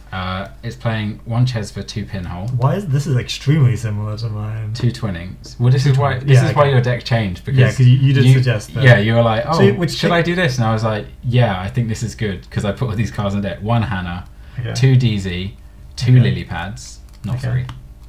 You play 3, right? I I play a 3 'cause single the Game consistency. Dragon Yeah, because you never want more than one. 2 Mantles. Why 2? I think it's kind of because one of them kind of doesn't have a credit on it because you just use it on the corpse turn. But like the Mental is not a good card on its own. There's a reason no one is running. It doesn't Mental. feel awful when you install it for free. It's pretty bad. I'm playing 2 SMC because it Yeah, I'm also playing 2 SMC. feels more expensive. 2 Telework, only 2 Knick-Knack, which is I was on weird. Telework and I like them, and then I cut them and I kind of missed them. They might come back because they're just such a good way to sync a click with Maggie that isn't clicking for a credit. Yeah. But yeah, this deck feels I pretty should probably similar. have a Telework. I feel like I should make 1 Telework into a Knick-Knack and that's perfect. Yeah. Yeah, do you not play Game Dragon in yours? 3, 6, Yeah, I'm playing a Game Dragon, of course. 7, 8, 10, It's a good card. 11, 12, 13. Well, I mean, it's no. Oh, I also just don't even play my full influence. I just play 13 influence. Oh, you don't need the Ashen. Yeah. 1, 2. There's no slow 3, decks in the meta. 7, You'll 8, 9, you'll always have 10, enough cards. 11, 12, 13. Yeah, how have I... Have you taken the Ashen and put it into your Seb deck? It's possible. Yeah, I don't know how that's happened, but it has. I guess my thought was, if you have 2 Mantles and a Chesva, honestly, clicking for 3 on your turn and making a run, pretty okay turn. So why run good cards? Why you have the entire range of Netrunner cards. So what to you're pick saying from, is but I what should can play the artist. that doesn't cost any influence. You're misunderstanding me. Oh, okay. What I'm saying is you should play. the Nihilist. You should play 1 Chesva. Well, say 1 Joshinyu. I should play a couple Asia. Joshinyu's 2 influence, yeah? Or is it 3? No, Jatini is 4. 4. Yeah. Holy. Yeah. They don't want other factions having access to such a powerful weapon. game broken card. Alright, let's see if I can play this deck. You don't need to offer that. I'm to not me. offering I don't want to touch anything. those disgusting. I don't want you touching. Are those mine. purple cards even in rotation anymore? These are not purple. These are red. I thought they You need to rotated do all of the. check. Didn't they rotate all of the HB cards because Oh. they're so bad? So they rotated all of the good agendas, so you can no longer construct a legal deck. So there are okay. no agendas in this one. Oh, right. It's a kill deck. It also has no kill pieces in faction, but well, it has. It has I feel distributed like tracing. you should just play Thule. That's what you should play. Thule. Let's go. Thule. This is bad. Yeah, we'll get rid of that. Well, that's not your decision to make. You I'm need to gonna- wait for me to say, would you like to get rid of your hand? Which, because I'm mulliganing my hand. But only because I saw that you mulliganed and I thought I had a window of opportunity. Somehow you've probably snuck Bladderwort into that deck, haven't you? Yeah, there's the full 3 copies. And then you can get them back with HB, with the precision design text. So this should be easy because Maggie just plays itself, doesn't it? Yeah, pretty much. Just says knick-knack saying every turn, Draw cards. have more cards than you should have every turn, win. Yeah, I mean, if you can't win with 5 clicks, I mean, I can only give so much of a handicap to you. Imagine if you put Basilar though, you'd have 6 clicks. Oh my god. And it would be That's easier true. to reach max hand size. And with Hannah, that's like, you know, That's too many clicks. I can't count to that high. that's an incalculable number of clicks. Alright, we've given up on the egg gameplay. It was going to be an egg stream, but it's not egg anymore. It's now a Maggie stream. I'm happy to play egg. That's true, it is a Maggie stream. Okay, mandatory draw then. I'll probably give up on this and then go back to Seb, and then I'll just give up on Netrunner. Install that's pretty good. and there's spin dock to draw 2. That's my first click. This should be good enough speed for the kind of deck you're playing.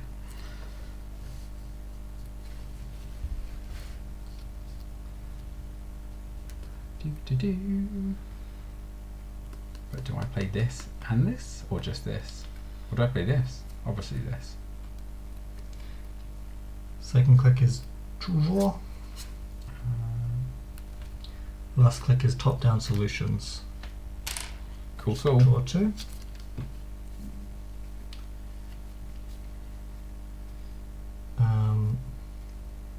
So wild playing top-down solutions last click. I don't know, it's not, is it? It feels like it is. Why is that? Because it says draw on it. So it makes you think, oh, you should like... Well, my other clicks were drawing. Yeah. Install. Did you keep your hand?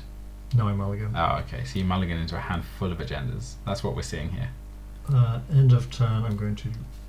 Let me move my cards out of the way so you can see how much his hands are shaking at the panic of seeing discard that. 9 points of agendas that do absolutely nothing for him if I What do you steal mean them. absolutely nothing? They keep me happy, they keep me warm, Alright. they trigger my ID ability. Click 1, I play Ritual, They would never print a card that powerful. which draws me 3 cards. That doesn't sound right. Is this good? This is funny because this is garbage. Such garbage. I've got 2 more cards. So if I play 2 of them, then I'll have a click left to do nothing. So first I'll draw. Ritual first is like slightly awkward because you end up with like a number of cards that tells you to play your hand normally, but you can't quite. But then you what? Install 2 and then discard 1? Yeah. Yeah, so you have to ritual, then draw, then play 2. I think is the I move. don't hate it. Which is fine. Like install Nuka, hit Nuka is more awkward, I find, Yeah. because then you got 2 clicks, and if you spend them both playing cards, you don't get your install. I will then play Sure Gamble Yep. and then Environmental Testing. So I gain net 1 from both of those. Yep.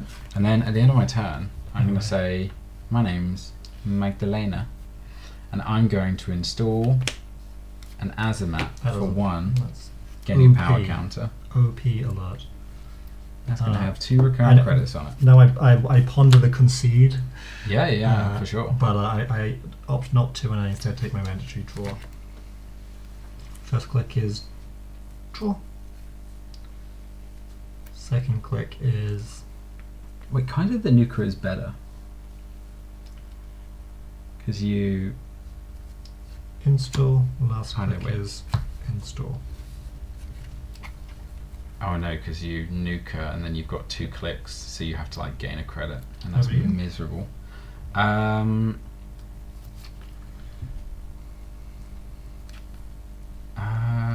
Click 1.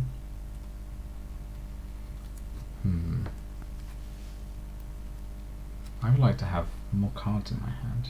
How best would I like to achieve that?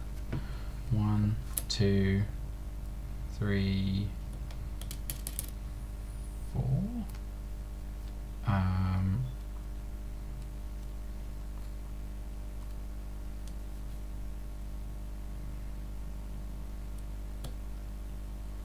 No, it doesn't quite work.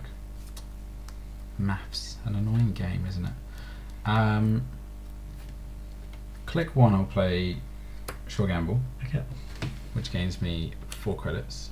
I'd like 2 of those nice little credits you're holding there. You may. Click 2 is a Nuka. Click 3 is click the Nuka. What an awkward number of cards you have in hand now. How many cards in Archives? 1 face down, 1 face up.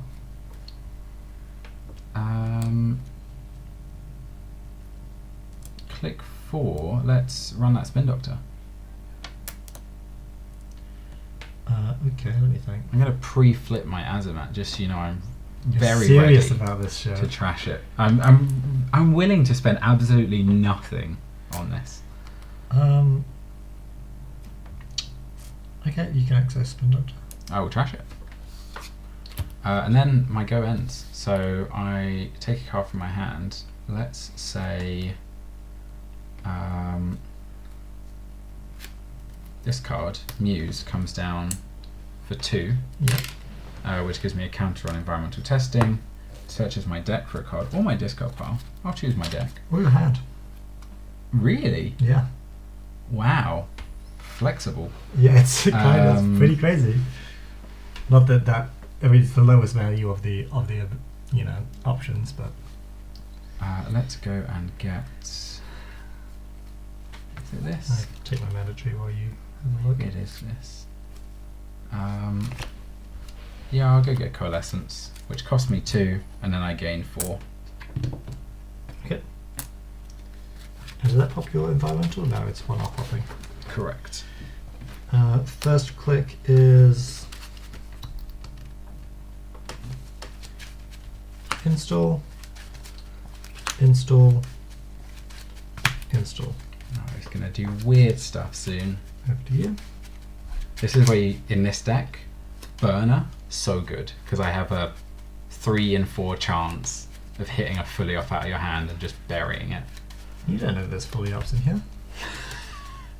Maybe there's 3 fully ups and you can't even get them all. You put them back on top and I'm just going to draw them like that. What more could you possibly want? How do you know I don't have 3 burners? How do you know I have 4 burners in this hand? It does seem unlikely. 3 burners and a buffer drive that I clicklessly install and somehow gain a credit back and make a run. Yeah, I'm following. Sounds like a good turn to me. It's my go. I don't draw at the start of my turn because I'm not a corporation. Let's do. You can draw at the start of your turn, despite not being a corporation. Drawing does seem nice. You can cosplay a little corp. Small business owner. What's the scariest thing in HB? Drafter. Jaguarundi. Drafter is the scariest thing in HB. I wouldn't play Drafter, are you crazy? Um, Don't worry about that. That little fine gentleman. how about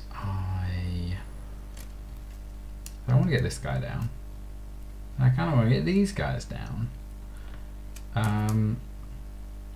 But unfortunately, Netrunner costs money. Yeah, it sucks.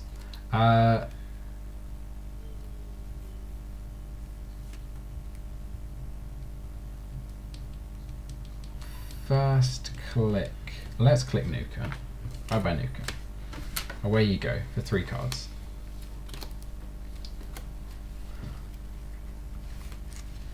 Second click. It will be.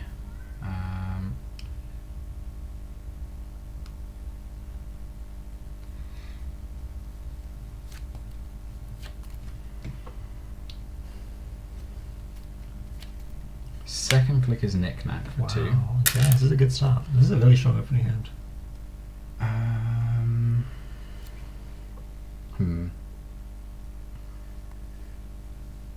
Except for the fact you don't have Lily Pad down. Yeah. Your MUs can't be completely full. I'm not too bothered about the Azimut. Really? You don't think there's anything worth trashing in this No, world? just 3 agendas. Yeah, that's true actually. Otherwise, yeah. Oh wait, yeah, you just don't have much money, so I can just run things. That doesn't sound right to me. Third click, let's make a run. What is Good that? old Nickety Knack is going to sell this for 2 credits and a card. But where are you? As I make a run, I have to start the run first, yeah. Let's run.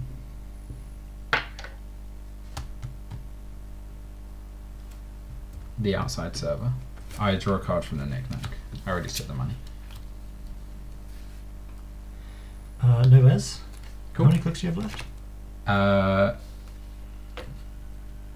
This was. I clicked snooker, played Knick-Knack, ran. I got 1 click after this. Okay, no res. Wait, before you access this, I'll res spin up. Cool. I'm gonna pre-spend these Azimats. No, actually I might not, because you might pop it. I might pop it. You might wish you had that spin up to back. It's almost as if you wish you had an ID which said you could get a card from Archives back to your hand.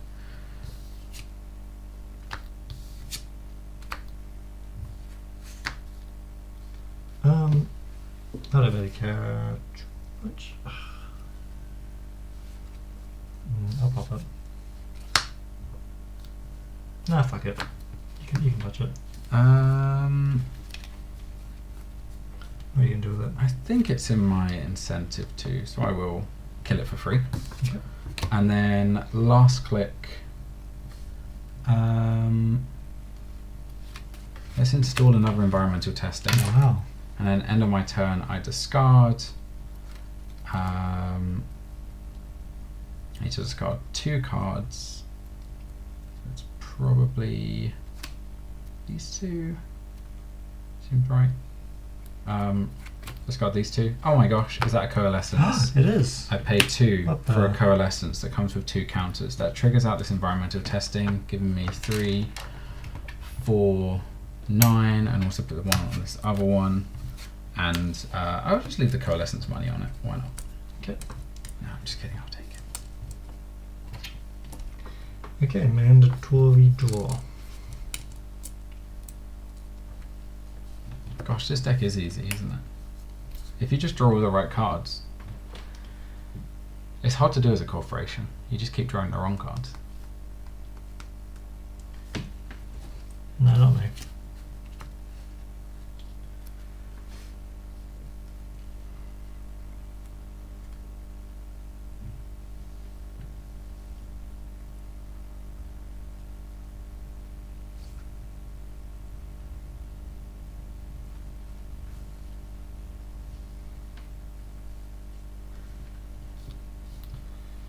I'm going to install a card here.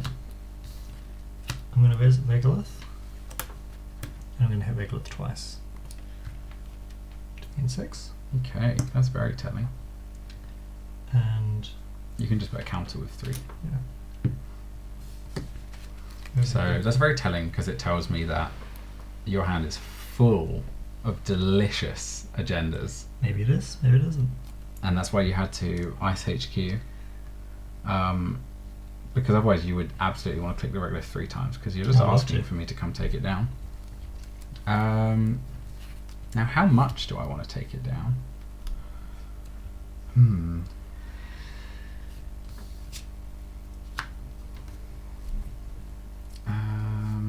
Drafter is 3 strength.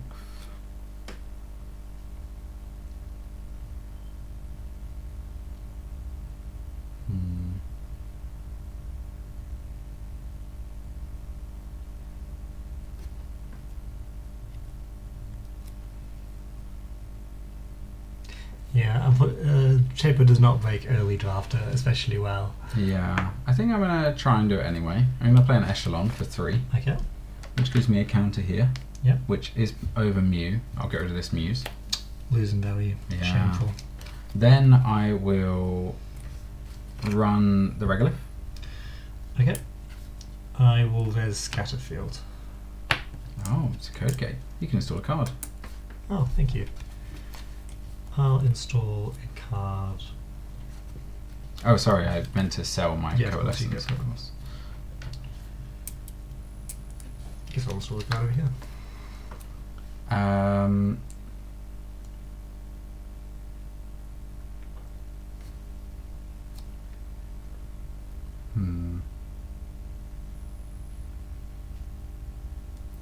Then I will, with my last 2 clicks,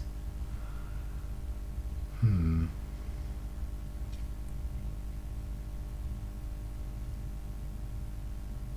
could run and run, which would put a lot of pressure on you. And while the threat is low, that's particularly good.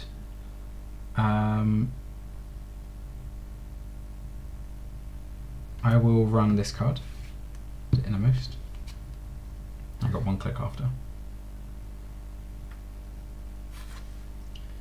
I'll res drafter for 3. Now I feel like I'm pretty committed to paying the 5 here. Yep. 3 for 2 strength, so I'm at 3 strength and then 2 to break. It's 5. Okay. Access. You see a moon pool. I will spend 2 Azamat and 1 to get rid of that. Okay. And then with my last click, I will draw a card because I want to have text, and that text will say,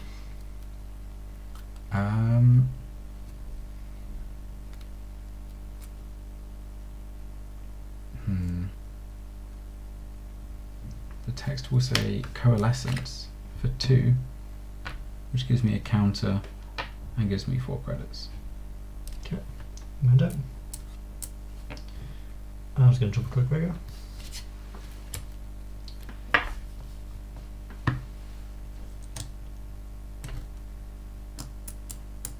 Over here. Regolith is a wild card. It's so incredibly swingy. It's so good.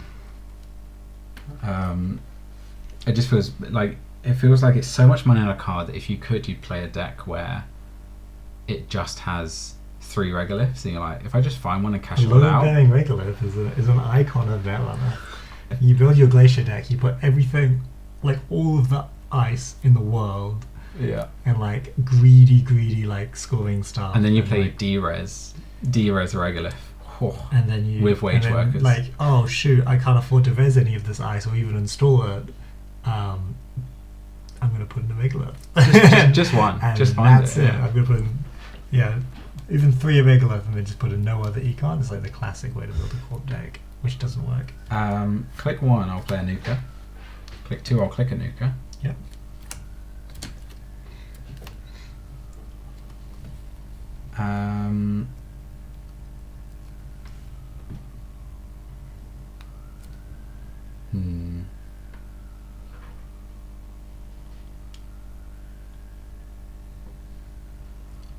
Click 3.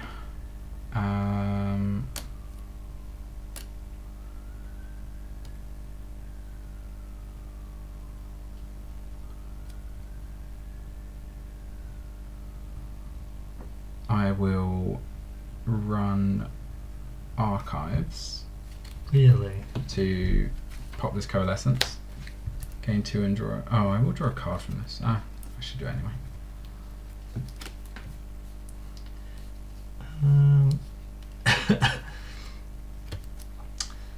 Let me think of my actions.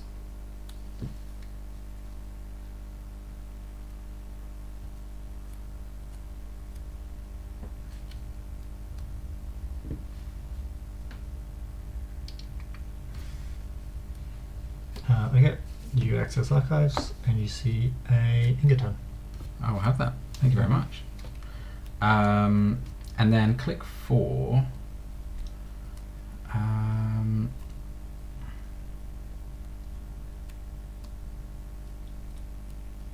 believe it should be that.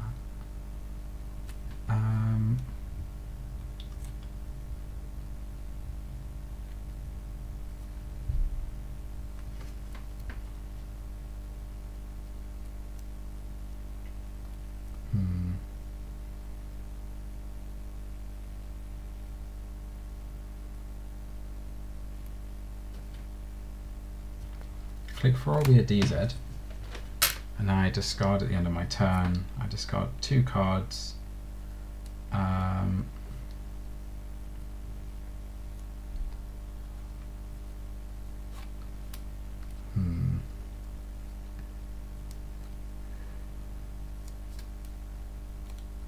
Which will be a Chesva. And this also cashes this out. Yep. 4, 3, 4, 9. The other card I will discard.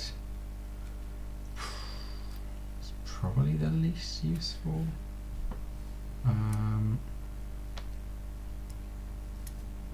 Maybe that.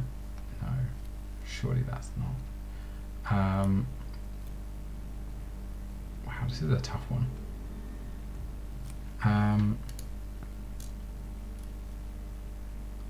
It's gonna be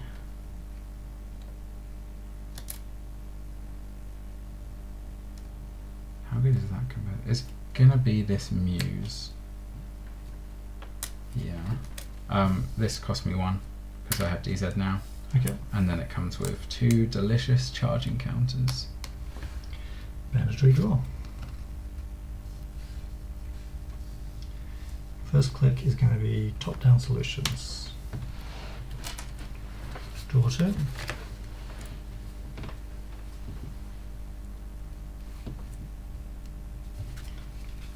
Install. Install. Second click is going to be fully up. Draw 2.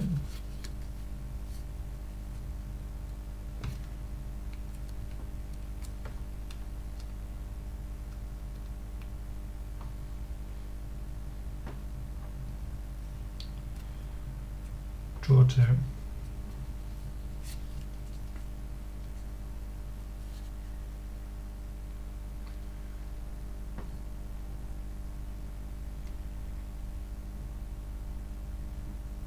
Gain 2, gain 2.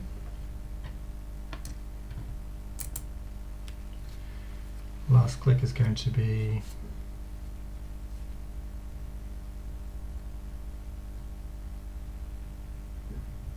your digital life to gain 1, 2, 3, 4, 5, 6, 7, 8 money.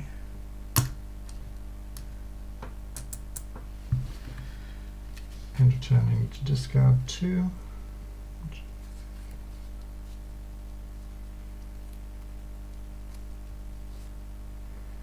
Can be these 2 cards. Over to you. Right, now how do I extract the most pressure in one turn all at once?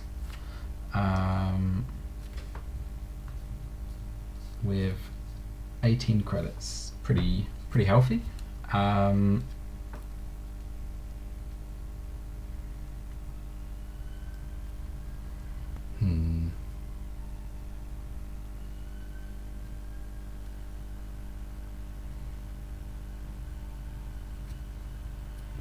First click is Hannah. Okay. Second click is Simulchip.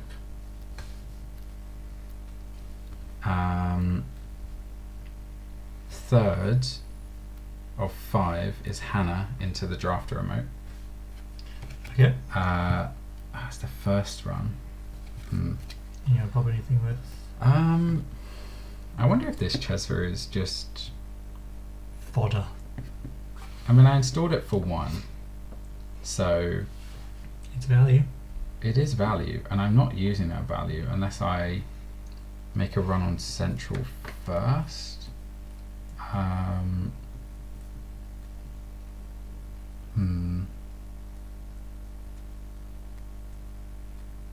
Otherwise the Azamat goes because it's space. Oh no, I'm not over space. So wait, it was 1, 2, yeah, third of 5. I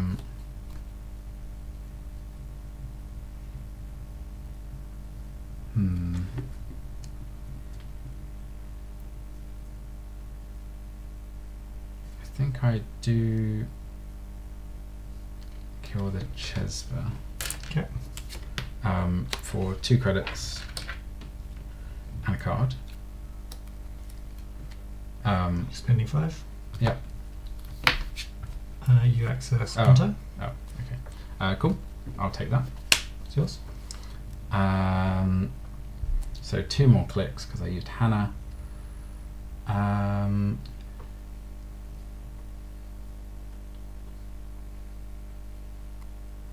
Let's Scatterfield is 4 strength. What's Unity? 1 strength normally. Unity is 1 strength base. Yeah. So it'd be 2 boost, 2 break. So it'd be Yeah. 4 plus some install costs. If I got the Onto out,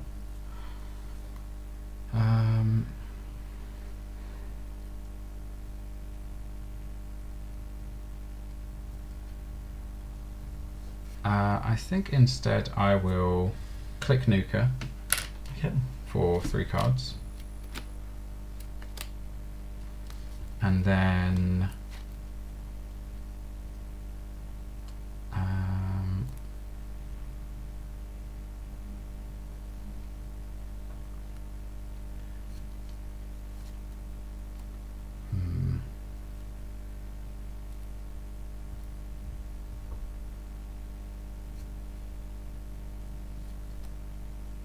let's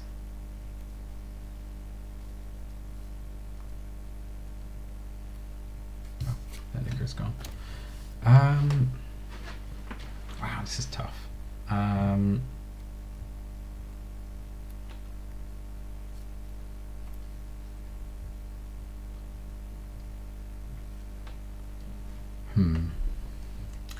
Only had unlimited money to run centrals, but Yeah. those times are gone.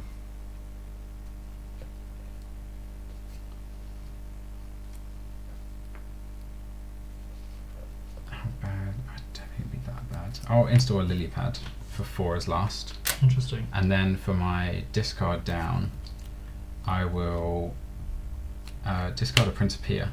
Feels bad. It costs 3. Costs 2 because of DZ. Yeah, I think it's your first program. So that comes in and draws me a card. Okay. So I discard it down to 5, install, and then lily pad draws. Is that right? Yep. Cool. Murder.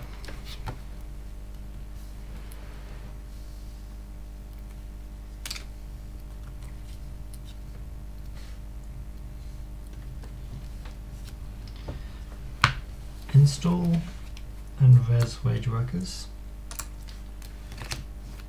Install. Get an extra click. Yep. Fully operational. Draw 2. Draw 2.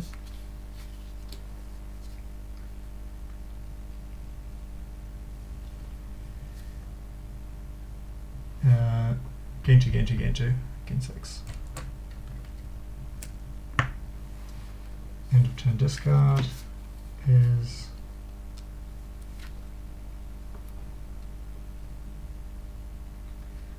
I suppose you. Over to you. What to do with all these cards? The Simmel chip can wait.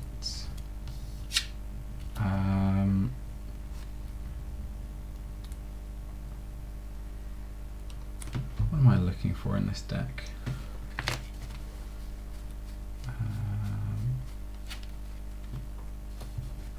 Creative Commission, that's what I'm looking for.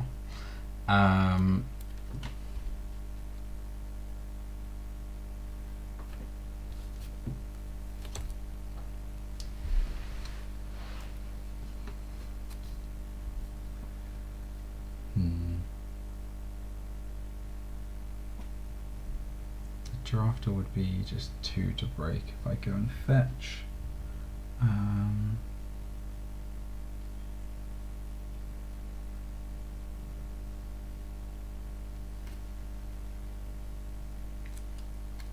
Yeah, I'm going to install Telework for 1.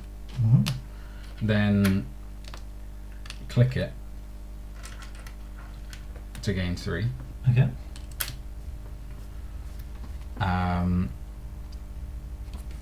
Then I will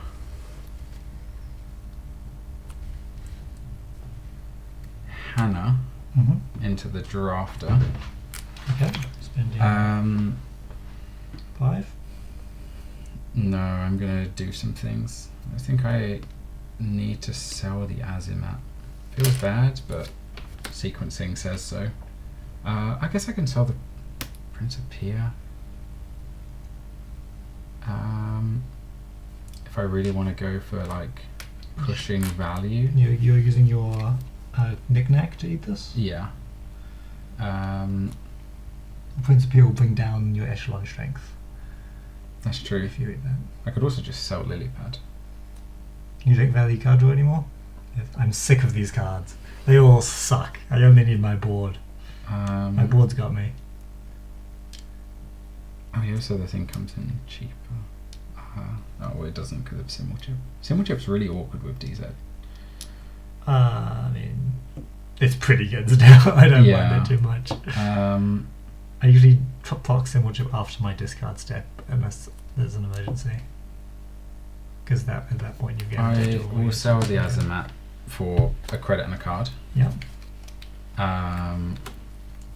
Then I will pop the Simmel chip to go get a card for cheaper. It's going to be a Muse because that's all I've come across, which costs nothing, but then I use it to go and search for a card, which is going to be Unity.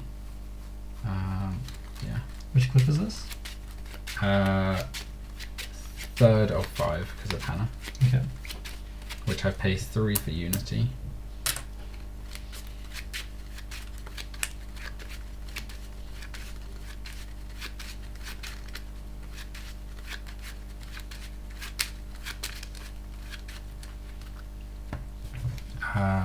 which draws me a card because of lily pad. Okay. And then I pay 2 with echelon because it's now at full strength. Even? Yeah, I didn't really think about this bit. Would you like to go bankrupt, sir?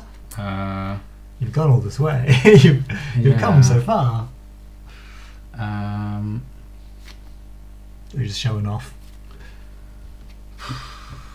If you don't want to trash it, I'll let you redirect that play towards archives or something like that. If I used Hannah, maybe I would have just done it here because it's. I knew I was going to go Unity, which then is. You've drawn a card off Lilypad. Oh yeah. And Knick-Knack. So 2 card draw. We're over here. I'm going to take down the wage workers. Okay, get them. Union Buster. Then I will gain a credit and then install a new telework. Yeah, don't have enough of those. Yeah, well they feel very clunky. Now I discard one. Yeah, It's exactly. 'Cause gonna you can't be discard them at the end or anything like that. just either. knick-knack. Okay. My turn begins and I mandatory draw. But now I have 2 down that I can use. It doesn't feel so bad. And with the Hannah. I just didn't see Mew early enough.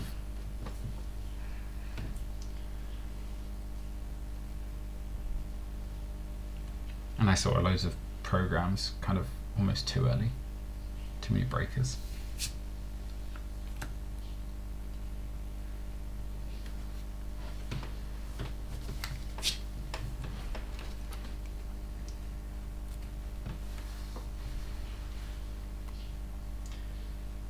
I'm going to.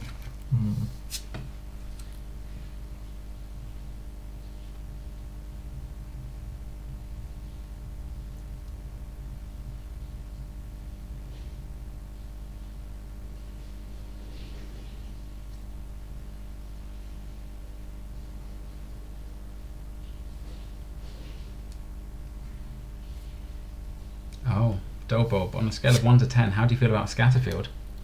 Oh, great. I love Scatterfield. It's Yeah. nowhere near as good as Gatekeeper, but Gatekeeper was like top S tier ice. I think Scatterfield is Scatterfield is wonderfully designed. it's fantastic. It's very, very good. I like the design. I think it looks really nice. I guess it kind of plays really nice. pushes HB into more of a fully operational Yeah, setup. it feels playable in just about anything. Leaning towards fully op, but really it's just... I guess I don't quite like the enforcing fully op so much because I think fully op is already an incredibly swingy card in that if you just don't find a fully op for a while, like the game is over. No, because you should have assets as well. I think it's a way to turn your no longer useful assets into value. But if you do have a good board state, you should have a good board state. You should be generating value that way as well. It is a bit more of a win more in that you're able to like create this great board state and then you get a great value card on top of that. Yeah, so the real problem is it's a way for the court to bounce back from very little credits, and I think they should have been a lot more careful about that. Yeah, it Almost to the probably point- does cost too little. Yeah. I'm going to install a card over here. If all these cards cost 4 or 5 and the corp started on like 7 credits instead, I think it would be a lot more interesting attention that the corp has to face around do I res to risk like effectively losing clicks on a future turn. I'm going to install a card over here, trashing this. Oh, get rid of your And I'm going to install a card over here. Urtica Cipher, eh? Yeah. Over here.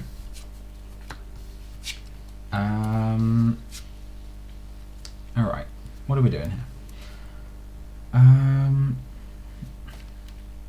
1, I'll take 3 credits. Yep. I can run anywhere. I'm invincible. Now, what is the value assessment of telework with knick-knack? Is it ever worth knick-knacking a telework? Yes, it's better. If you don't have anything else to knick-knack, it's better, usually. Yeah, because you're spending a click, which could be you better. spend 4 clicks. And No, we're talking about just the last one. So we just got to think about the last click on telework. We don't need to think about prior to that. Yeah, you do, Okay. because the first one is the first click of telework of installing it is awful. Well, you're not making the decision, do you include telework in the deck? You're making the decision, do you eat this telework? And the history of this telework is irrelevant to the fact that currently this telework is a one-time use click for 3. So And the fact instead that a card and a previously to credit? that it did things, it doesn't I guess matter. a click. This for is what card it is and on the credit. rewards deck. Yeah. So it's one-time use click for 3, or do you clicklessly gain 1 and a card? If you value a click at about a credit and a half. So if you value a click at about a credit and a half, Yeah. it's more value to clicklessly gain a credit and draw a card than it is to click for 3. That click could have been spent. You could click for a credit and clicklessly gain a credit Basically, and it's draw a card. because instead it's of then clicking clickless. for 3. It's worth it as long as Exactly. the run is of value. Yes. If the run is Well, I run archives and all the cards are if face it's up. like a Hannah run, then we're talking about like. Yeah, If but the as in alternative if there was is- like there's a face up wage workers that's like unprotected and you're not planning to trash it and you just run it, Rarely. then isn't it? I don't know if it would quite be worth it. But definitely if you're already running, Yeah, and it's you worth don't it. have any better target. It's like the worst target, but it is better than clicking the telework for Yeah. 3, unless you don't value the card that it gives you at all. So that's 1. So just for click maxing, just for credit maxing. 2, it's I'll worse. take 3 from the other one. Yep. 3, I will Hannah.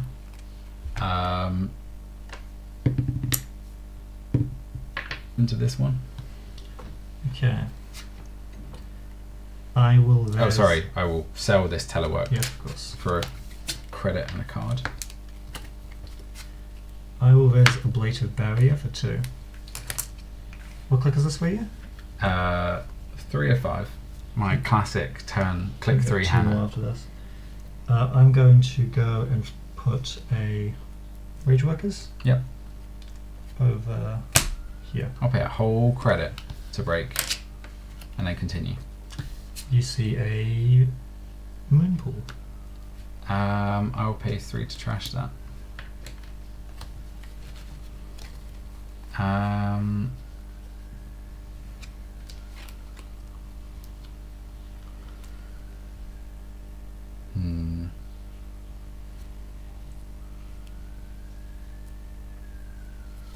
Then I will. Yeah, this is the point where it's like popping the Hannah might be worth it, because I don't know how much more value the Hannah is really going to give me. More than I need to stop you doing things. That's 3. If I pop Hannah, I'll have 4 clicks again. Oh, hey, it's Jonald. Welcome to the stream. Oh, are you liking the hand cam? Yeah, this is a new thing. The hand cam is cool. Unfortunately, I don't know how to shuffle cards, so the hand is less good. And I'm not a hand. Your opening was pretty strong. I was going to say I'm not a hand model, but actually my hands have been broadcast on British television before. Wow. Specifically my hands, as I was putting out programs Green Party conference. I say, so your hands are actually quite famous. Yeah, as in, and they're household names. People know my hands. People are talking. You hear a word in the street. I feel like it is time to pop the Hannah. So I spent 3 clicks, one of which was the Hannah. Uh-huh. So I got 2 clicks left. Oh, so I'll have 3 clicks. Yeah. So I spend a Hannah to have 3 clicks left. Mm-hmm.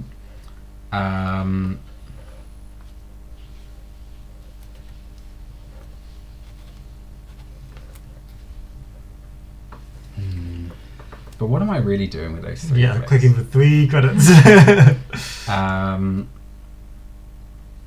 1 will be take a credit. Love.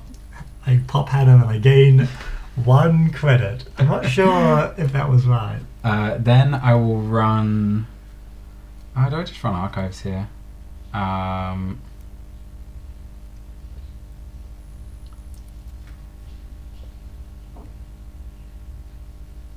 will run archives. Okay, I'm gonna pop Spin Doctor. Because I thought about trying to find this. There was just 3 spin doctors on the table for so long. It's gonna put back. That hand fan is pretty clear. Flexing on us. Oh, were you in that Android Netrunner documentary? I wasn't. Oh, have you seen the have you guys seen the TV show that played Android Netrunner? No, what? I don't know what it's set like kind of in the future. I think it's a couple on a date in a pub, but the girl is like cyberpunk Gen Z shaved head vibes, and the guy is like the average Netrunner player. Yeah. The guy is like man in his 30s business suit, and they're playing Netrunner for some reason. Dude, that's sick. These are my face downs. After I shuffle back.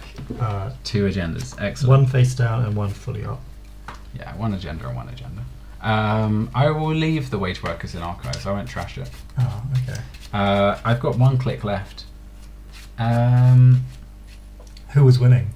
What was the matchup? Do we get to see? Do we get this? I think it was genuinely coherent Netrunner. Oh wow! There's like someone on set knows the rules and knows how to assemble. Yeah, is it like you don't go, oh, let's like if you want to have like, oh, they're playing a board game, you'd be like, oh, let's go get like Scrabble or Monopoly or Connect 4. You wouldn't be like, let's go get the greatest card game of all time. We've reassembled. Okay, what are we doing with the last tier? I could go peek at that other card. I can gung-ho for... I don't have to gung-ho for a draft, I can just walk through it. I think the last will be play and pop Stone Ship for 2 cards. Okay. And then I get Maggie discard, which is going to be an SMC. 2, 3, 4, 5, 6, 4, 5, 6, 7. Have you drawn yet? I have not, because that was last turn. So I draw with lily pad. And that SMC was cost -1. I want you to know.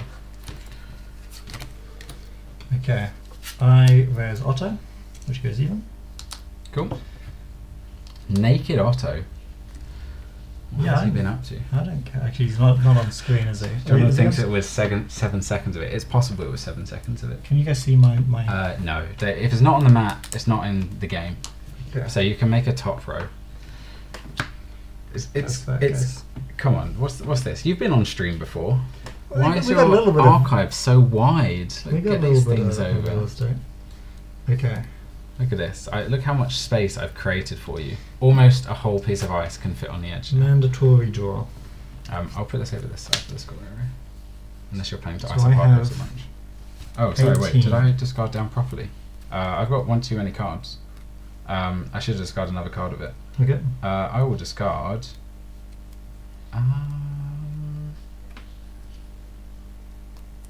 Looking at my deck, I think it's going to be a pinhole Freddy. So you popped your chip to end on 7. No, to end on 8. Pop my chip. So you pop your stone chip chart room. Oh yeah, to end up overdrawn. Yeah, overdrawn. And then I drew 1 with lily pad. And then you discard 3, draw 1. So no, I was overdrawn by. I had 5.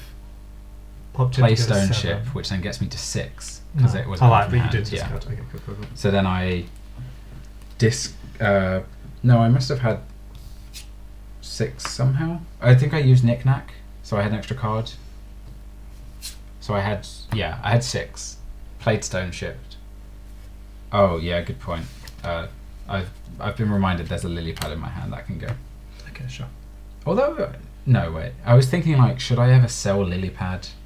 But no. In the late game, if you have an overflowing... if you've got too much Mew, but that's unlikely to happen. No, what you do is if you've got an overflowing paladin, it's a late game way to like eat up your paladin credits by eating your lily pad, then you use the paladin credits to reinstall lily pad. Yeah. It's kind of fun. Okay, I need to do some incredible maths. Let me think. 1, 2, 3, 6. Are we afraid of the one of Hannah? Hammer. Hammer, not Hannah. I'm afraid that he will at some point do some massive scoring play, but I think I've been keeping him in check by just poking enough. Like if there's 5 face down cards in this deck on the table, then you need to be worried, especially if he's got loads of money. This way he might go broke scoring 3 points, and I might take 2 core damage, but he'll be pretty set back after it all, and he's already used a spin doctor, and there is, I think, 2 in here. There's 2 moon pools and 2 spins, so there is a single moon pool that can't get back any of those, so he's out of recursion. So I just need to sit back while his hand fills up, gets heavy with points. I start to see sweat appearing on his face. Every card that I flip over and touch has a thin film of Declan left behind on it. You guys don't know how difficult this map is, okay? Just give me a minute. So if I do 2 of those.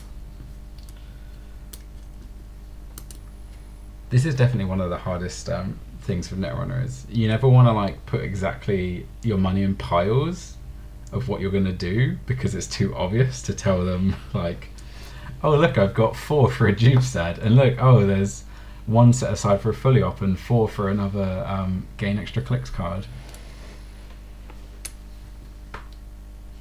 You and you go. I wonder if this would be better if I do it higher. Oh, I can't go further down. Oh, well, I can.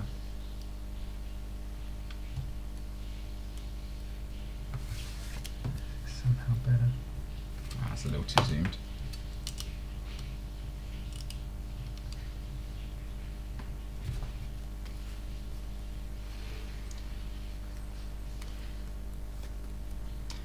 Okay, I'm going to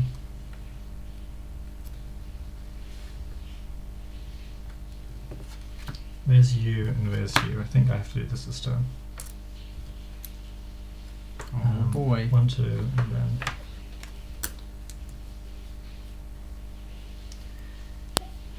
I'm going to install.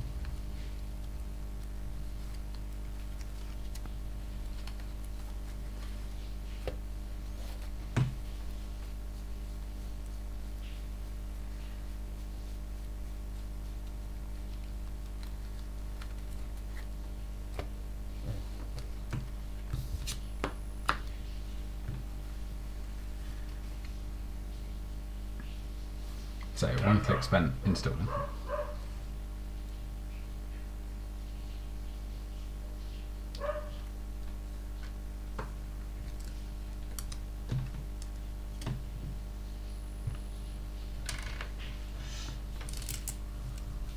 I'm going to break up a 5 for you in case it's easier for you to count.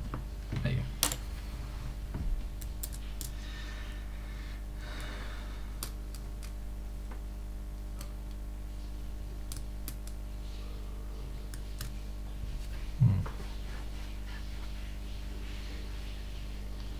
I'm just going to install a different card. Install this one.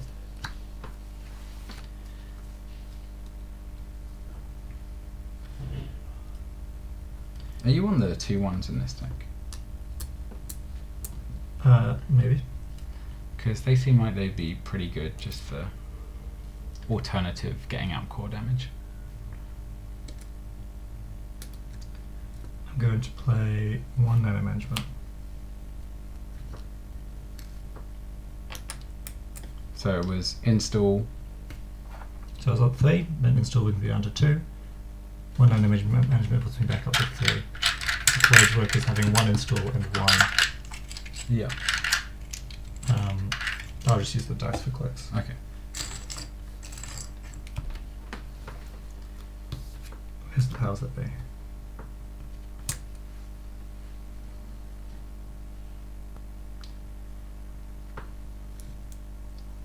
Advance, advance, score.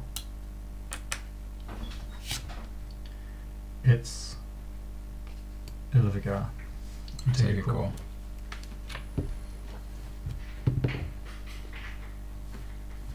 It's gone. It is a sure gamble. Okay. I get to pull something back to HQ.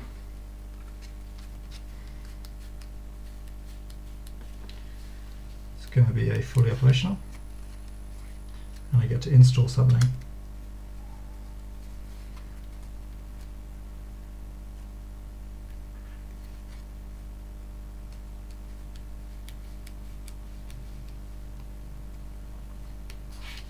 It's going to be a spin doctor. Cool. I also get to deres something, but I'm not going to deres anything. I've spent 2 clicks advancing. So I'm down to 1 click.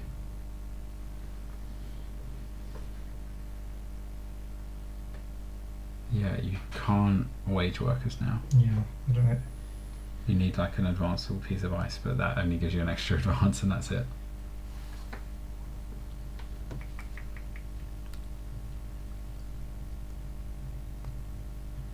Oh, he's so tough.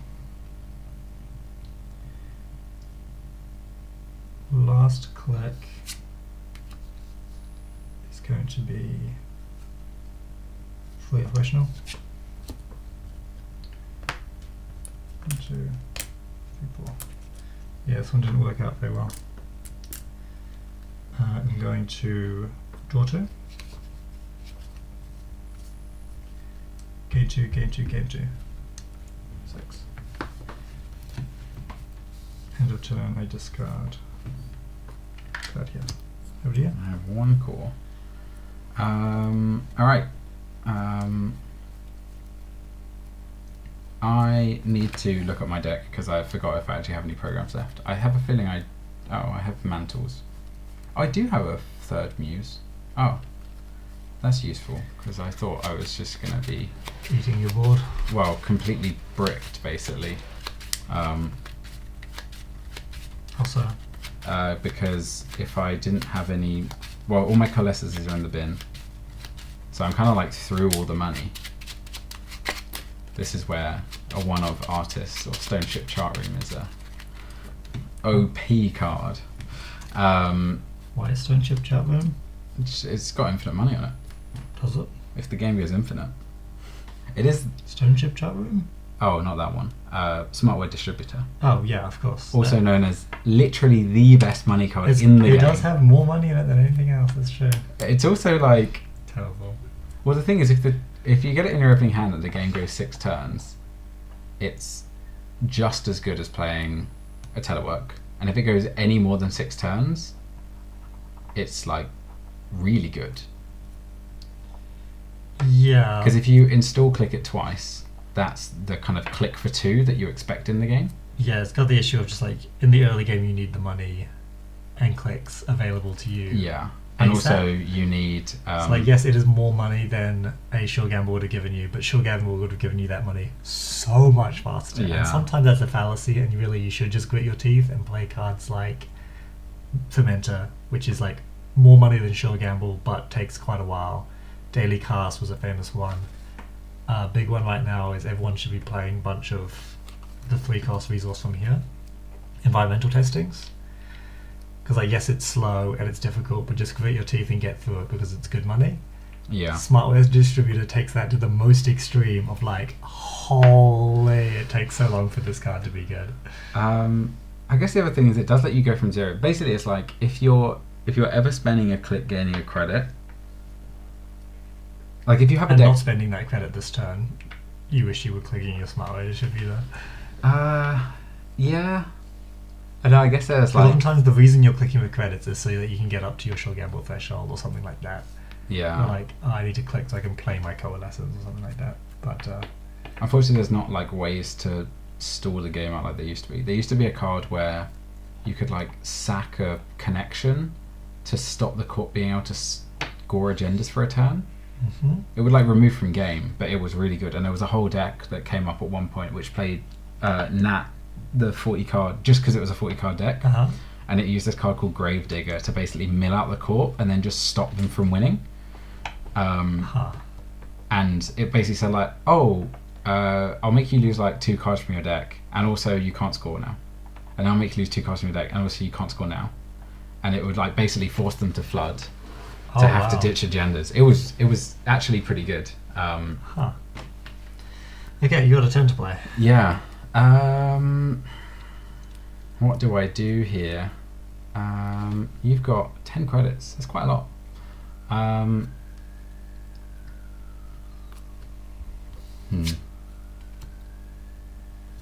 It feels like I might just be in the phase of clicking for credits here. Again. Like, one is telework. And then, I don't really know what else happens here. I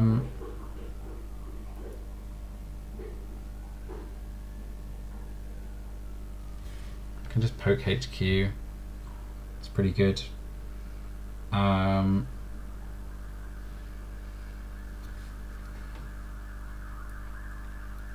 Two, I will.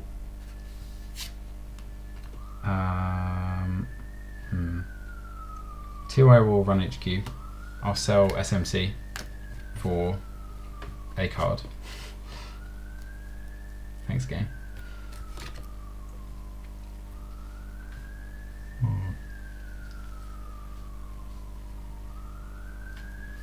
Nervous.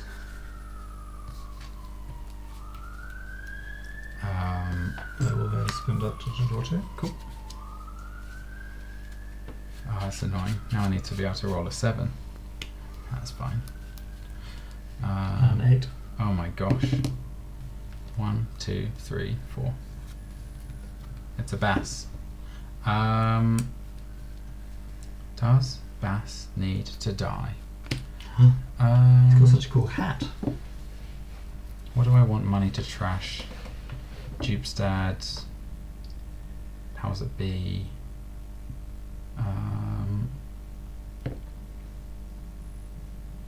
It's very expensive for you.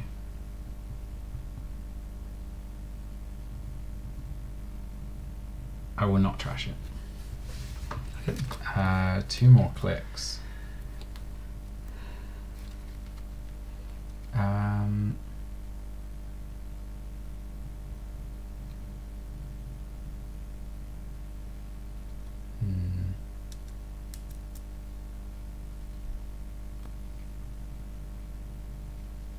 I will run and trash the Otto for 2.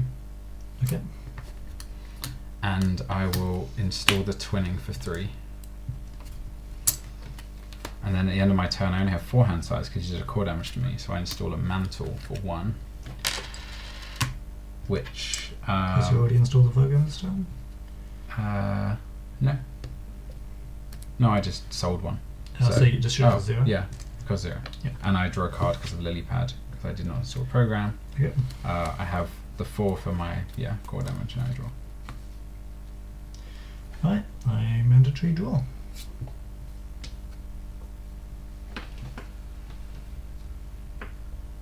Why did the shapers all cut overclock? It's a good point. Do you want an event without playing environmental testing? Environmental testing is the best money card. It's so much money. I'm willing to concede on Smartware Distributor for environmental testing. Shaper just needs like a 0 cost or 1 cost hardware that it can play, so that it has just a few more installables that don't cost much, and then I think that card is like the core of playing Shaper. But maybe it's just extra good in Magdalena because you get 5 clicks, and that happens to be quite good.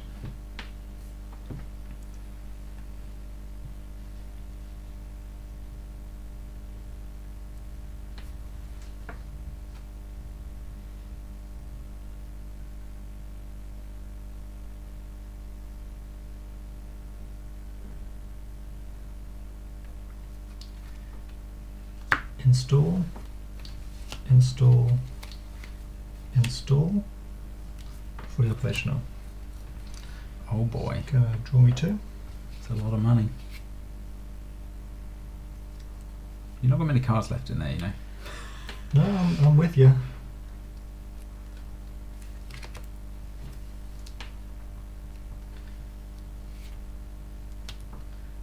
Draw me 2.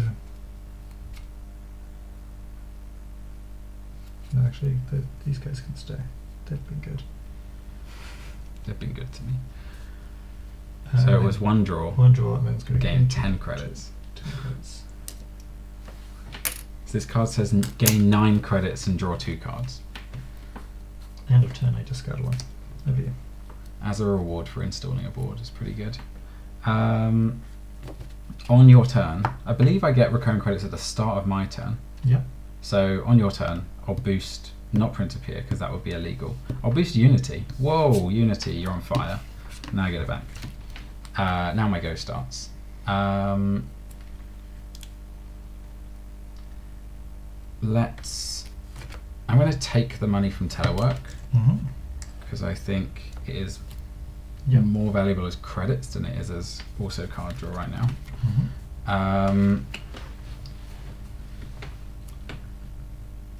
Two.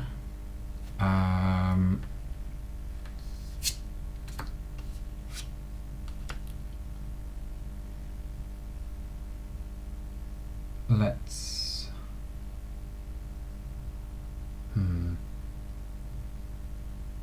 run R&D. 2 clicks left. Oh, sorry, I will sell first. I'm going to sell this DZMZ. Or is it the lily pad? 1, 2, 3, 4, 5. 5 means I can sell the lily pad. I think I do. For 4 and a card.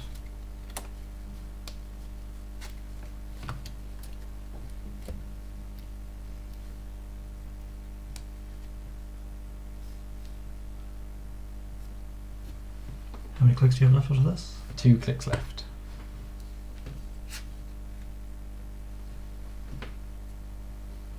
Can basically break anything, and I'll have 3 accesses with the twinning.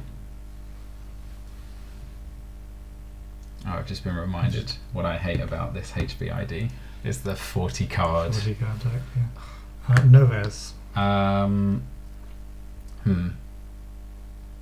I will see 1 card. Okay. So no twinning counters being used? Correct. Stays where it is.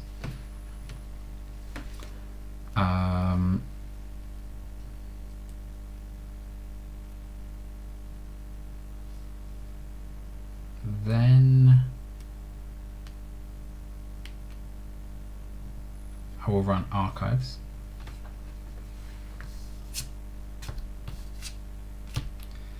Okay, I'm going to pop Spin Doctor to shuffle 2 face downs into R&D.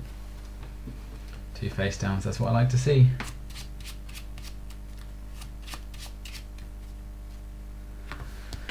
What did I say with a Z? DZMZ is the Oh, thing. yeah, it's SAD. DZMZ. It rolls off the tongue more than DZMZ. Yeah. DZMZ is just... I will access archives. Excellent. Good job, me. And then I'm going to...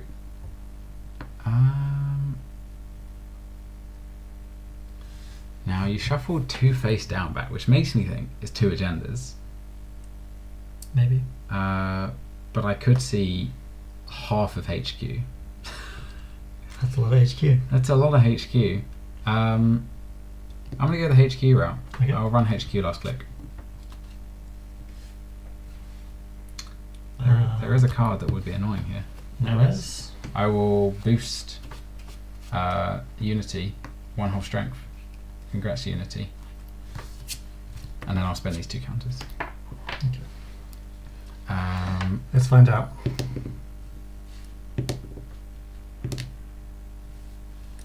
Five, 1, 1. Oh, I guess it should be 1 at a time. That's 2 points. That's pretty good. It's no points. Do I want to trash Bass? I will now because I'm rich. Okay. For this brief moment. And then there's 3 There more you go. points. You got it. Oof. Yeah, I misplayed that quite badly. Did you get flooded super early? I did, but I had ways to manage it, but I didn't manage it properly. I made quite a few mistakes there. That was quite a bad game for me. You gave me enough time to do what I needed to do, but I simply didn't pull it together. A couple Yeah, of times. I felt like I had to accept that I can't and also shouldn't run absolutely everything. I just have to try and find a piece, and like the wage workers feels like the most crucial piece. Yeah, you need trust wage workers. If you didn't do that, it was. But it was pretty bad for me after, because I didn't realize I had one more muse in the deck. That meant I could, because at the moment I couldn't actually go back and I do have 2 symbol chips as well. Yeah, I guess Trashing the Azima in this matchup was crazy. Yeah, I just had a really awkward muse situation for a while. True, but it's like it's so much money. Yeah, it was also my hand was like breaking up with other stuff. Yeah, it was a little awkward that I didn't draw assets that did anything. I really wanted my regoliths and autos earlier to make you have to engage with me, and also just to give me money and have my board do something. Yeah. But I just drew agendas and like moon balls. And at one point I was like, I was ready to fully op, but I didn't have anything to fill my servers with because I just drew so much ice. I drew agendas and ice. Oh. And I was like, I don't really want to ice my centrals because I don't think you really want to run my centrals. So I want to get these fully ops to be good. So I was icing out here and trying to find anything useful to put behind them. And so I play a top-down solution with nothing particularly good in hand, thinking like, surely I'll draw something better. I draw 2 ontos, and I'm like, okay, well, ontos can go here, or whatever, dude. Well, everyone knows that if you've had bad draw so far and you like haven't found any ice, that means that the next card is like at least 95% likely to be ice. Exactly. I'm pretty sure that's how it works. I didn't. It's not like I didn't draw ice. I drew too much Yeah. ice. I drew ice that I wasn't really needing. Yeah. Interesting game. I definitely messed it up. I definitely feel this deck needs some tweaks because I am missing firstly 2 influence. Yeah, that's immediate red flag. It's probably something you could use that 2 influence for. I'm not sure how. Like, I wonder if you do just play 3. You don't get the install for free, but like 3 telework just because. I don't know. Does it feel that good? Maybe not. Because what I'm trying to work out is, so normally you spend 4 clicks and you gain 8, which is a click for 2. Yeah. If you. There's 3 left on it. So then it's like, if you play it, because it feels weird to make that because it's warping it a lot. Because then you're paying 3. And it 3 doesn't clicks. change much. It's basically, would you rather click for 3 or would you rather clicklessly gain a credit and a card draw? So yeah, then it becomes 3 clicks for 5 credits, but it's actually 6 credits and a card draw. So it's a click for 2, a click for 2, a click for 2, and there's a card draw. So it's simply better, unless you would rather have 2 credits than a card. Which is sometimes the case. Yeah, like at the end of my deck there, I kind of like I was about to just be like, it's would you rather have 1 credit or a card? Assuming that the run you're making is a run you would make regardless. Yeah. So I like, this is definitely just being could offered see, to you and not like you're running archives for this. I definitely could see Harmoniotherapy working well in it because it's got so many things that like just one of each of them going back is You great. didn't deck out though. I was close to. Like, what if you could choose the perfect 5 cards to go back in later? Probably just like a sure gamble. Whereas You have to be environment different. testing and coalescence. Well, how are you going to get enough to do this? You only got 5 cards left in your deck. Oh, I'm assuming you're playing like 3 of them. and like preemptively early. Oh, I don't really like doing it particularly preemptively early. It's like a thing you can do, but it's such a waste of a click Yeah. that you should. I only play it when the deck is either empty or borderline empty. Okay. In which case, like, it's coalescence. Would there be any point getting? Coalescence? No, I'm talking about Hannah. Like, if you ever used it and then popped it, is it really worth getting it back? If you need it, yeah. Otherwise, no. Simul chip is the one. Like, would you want a second Hannah if you already had one? Probably not. Simul chip for sure. So if you popped your Hannah, but you're now in a Probably- board state where Hannah would be useful again, maybe. But Hannah's probably like that value. Hannah is probably long gone by that point. Yeah. It's probably these, and then just a program that you sold earlier that you wish you could have back, like Chesra or something. If you felt you had to sell it earlier. Maybe might just be like muses and coalescences in simul chips. So muse, coalescence, simul chip, sure gamble, and I guess You know, maybe something you lost, like a Twinning if you lost it, or Yeah. Game Dragon Pro if you lost it, or even Environmental maybe if you have some things left in hand that you're still going to install. Yeah. I think you should probably you got 2 Spare Influence, you should just run an Ashen. Yeah. An Ashen is very good. I feel like I needed just slightly more money in a few places. You were more loaded than you needed to be. You were drowning in money. Well, I was until I wasn't. I was until I installed Lilypad and Principia for like 6 or 7 credits, and that was suddenly. very expensive. But I think that's just Principia is just not great. Good, yeah. It's so bad to get early, Unfortunately, and there also are no it's the good- one that you want to install first. There are no good barrier breakers in Shaper. If you want to spend, and there's no good barrier breakers full stop. Like Kurapira is like the best one right now, and it's not good. Yeah, yeah. I'm always surprised by like how Kurapira seems amazing, but whenever you play Wayland and then you put down like a tree line, you're like, oh, this is hella expensive. Yeah, Like it's paying 4 for an ice, that's absurd. Technically, it's only 3 because if it Yeah, does but it's enough 4 for a times. mid-range ice. Like this is not meant to be like an intensely taxing Yeah. ice. It's just what it is. Yeah, what are the other options? Like, I guess you could play just more SMCs, and as mentioned, was an overclock. Overclock is amazing. I think the Sure Gambles, like Sure Palm Gambles are is better only because they're good better for on simul early game. chips. Yeah, Yeah. Simul Chip is like the best target Oh, for yeah. it. Simul Chip and Coalescence. Scrounge. What does the text on Scrounge say? It is 1 cost. It takes 2 clicks to play. Yeah. You can install a program from your heap, and you can add a program from your heap to the bottom of your stack. So it could be the same program. So it could be 2 coalescence. Yeah.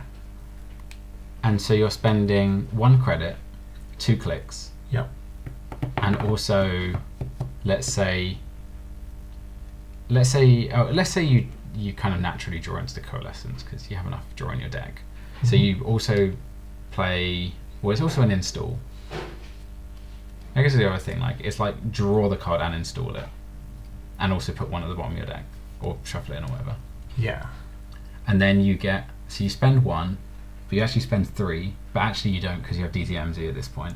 So it costs you, let's say it costs you 2 to play the card and install a thing for 1 cheaper. It's like a Coalescence, except it takes another click to install. But it puts 2 coalescences in your deck. That's flavor text. Like it doesn't. I don't know. matter. It feels. Our Coalescence in the deck is worth so like 99% of the game and 90% like actually no, like. But when you're 60% of knickknacking, games that you play, you will just not deck out. yeah. And if you do, but like the good thing marginal about it is utility you of can 1 play it extra early. card is so small. You can absolutely play early, and if you want to go like nuts, you can just like play 2 Principia and sell 1 and put it. Games where you're decking out, adding 1 extra card to the bottom is so minor. Really, you can only play it for the top decks because that actually Oh, does because it something. does add it to the bottom, right? Because Yeah. it doesn't shuffle. Yeah. So you also need a way to force a shuffle. You don't need to force Well, a as, shuffle. as in like there is the only ways you can shuffle are Like it literally. Harmony AR Therapy, which you'd already choose it. So you play 1 Harmony AR Therapy, 1 Scrounge, and then you get all 3 of your coalescences back, and they're shuffled in. Oh man. Wow, now we're profiting. Mithia makes an excellent point that 4 Principia also costs 4 to break Matrios Maskulovka, Yeah, the Wayland Ice. that's where Game Dragon's good though. What's Yeah, is Game Principia Dragon 1 strength or 2? +1 strength. It's Oh. not that good. What was Gauss's 1 as well, right? Also, same text. Also, same +2 to boost, but starts with 1 strength. But you definitely don't want to be flickering it because you're spending This all is of not a that deck on that coalescences. If it was like a deep dive variant and you just put 3 deep dives in the deck, I think you could get away with Gauss. Yeah. Because it's just like cheaper and better when you install it, but I don't think it's a Gauss deck. If this said program instead of icebreaker, this card would be really good. If it costs more, it would be really good. Imagine if that cost like 9 and you just installed like a bunch of revolvers and propellers. Oh, if it costs And then- 9, then and you then- can play it in a Spark deck. Yeah, and well, you can spark it, but you can just play it and just put like, okay, I play this thing. It's reduced the cost by 6 because I've got so much stuff. I knick-knack it. I gain 9 and draw a card. I simul chip it back. It comes out for free because it's -3 from simul chip and then -6 from my programs. I run again next turn. I make 9. Like if it costs more, it would be pretty cool and be worth comboing. Yeah. But the math as it is, it seems like it's meant to work with knick-knack, but it is worse than coalescence. Even if you get it down for 0, it's worse than coalescence without any discount. Oh yeah. Yeah. Because actually, if you can get Principia, if you have no DZs down and you play a Principia for 0, so like deep in the late game, you're playing a Principia for 0, and then you knick-knack it, it is the same as if you would have just played Coalescence and then knick-knack back. Somehow I thought this would work. Then, if you simul chip it back, it is 2 credits worse than Coalescence to knick-knack after the simul chip. Yeah. So it is so bad to simul chip. It's so annoying because it looks like it's supposed to be a Yeah. I have seen the decks that play 1 Rising Tide and then like 3 Principias. I'm not sure what the plan is. Is the plan there to The plan play is, I and guess, sell? they're just like okay knick-knack targets. They're And it's also wonderful. that you have such efficiency later because when your Rising Tide is 4 strength, It's pretty. That that is is actually like pretty that is the best breaker in the game, but it requires a bit too much setup to have that happen. good. With the Game Dragon, 5 base strength and then keeps the strength. Yeah. Wow. It's something. I mean, it's worth thinking. So then you can get It through is only a like, 1 influence card, so you could put. yeah, I think there are genuinely Anik decks that are just like, yeah, I'll just like trash loads of cards Yeah. and I'll just put these in the bin because then when the Rising Tide comes down, it's huge. A knick-knack Anarch deck, which just scrounges back the Principias and then knick-knacks them. Oh man, do you want to play another game? I think it's too late. It's 10:12. Oh my and I have to get up goodness. early tomorrow. Yeah, me too. I've got to go and go into town and take a table down 4 flights of stairs, load it into a van. Wait, is this from home or are No, you it's buying? from someone else's home. I found it on Facebook Market. Well, Oh, Christy nice. found it on Facebook Yeah. Marketplace. Facebook Marketplace is great, It is fantastic, especially when you get except free for the stuff. fact that it's just like, oh, here's like a slightly discounted secondhand table that you can come and pick up from my house Oh, with yeah. no assistance Yeah. in the middle of nowhere half the time. I was gonna send you a photo of one because someone had some like really silly fancy one here that like had. Imagine what you'd imagine like Viking fancy chairs to look like. Oh man, That kind of vibe, and I was like, maybe we should just tell Declan about that. He might love that. we are. Hopefully, this one will be quite nice. It's got to be big because we're going to play board games on it. It's also got to be quite a. We like the extendable ones. Extendable Yeah. tables that are top tier. Yeah, and they're like really so many things where you can expand them and shrink them. They feel so like not helpful. Like I really hate the like butterfly tables where they go like completely thin and you can like prop up the side, but then you have a weird shaped table that's also a bit wobbly, yeah. and it's uncomfortable to sit at. And I'm like this IKEA table where just the end is like, cool, you can just have half an extra table if you want. Just put the board in. It holds its shape. It's great. Is this the? Because we went to IKEA. We did a big IKEA shop, and we saw. I don't know if it was this exact table, but it had the same extending mechanism. So I This assume is it's this the- is an IKEA one, and Dan has one in white. Not Netrunner Dan, another friend Dan. So yeah, this was. If we weren't going to buy one on Facebook Marketplace, we were going to buy pretty much this exact one. I think. yeah, I have no idea how much it was because I got mine for free in a skip. Oh, I can tell you. It I was- just had to buy some screws to some bolts to like attach the legs again because they Really? were somehow missing. This is the I was very happy with it. Ingletorp, I think it is, Oh. or something like that. Sounds like a corp faction. Ingletorp, yeah. But yeah, it was like the biggest extendable table that they had that was not ridiculously expensive. Yeah. It's all like this one was like £300, Oh really? Wow. which seems like, you know, It is. a lot, but like it's also a lot. It is honestly. I think I would make the table maybe like 10 inches wider. It does seem And then I slightly think it narrow would be for the perfect. size. It's But there's one that is a little bit bigger, but it's like £600, and it's like it's like 10 inches bigger. because like for eating dinner, it's fine.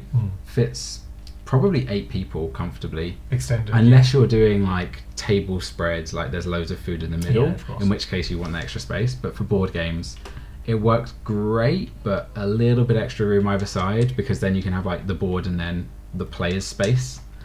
A lot of the time when you put the board out, it takes up the full width, and the players have to play like off the end. So you've need got a table big enough to you've got place like it. the table here. The board takes up this space in the middle, and then the players' spaces are like here, and here, just to make it work. It's kind of fine because they just like tuck in, and then Have you ever played Sidereal or Confluence?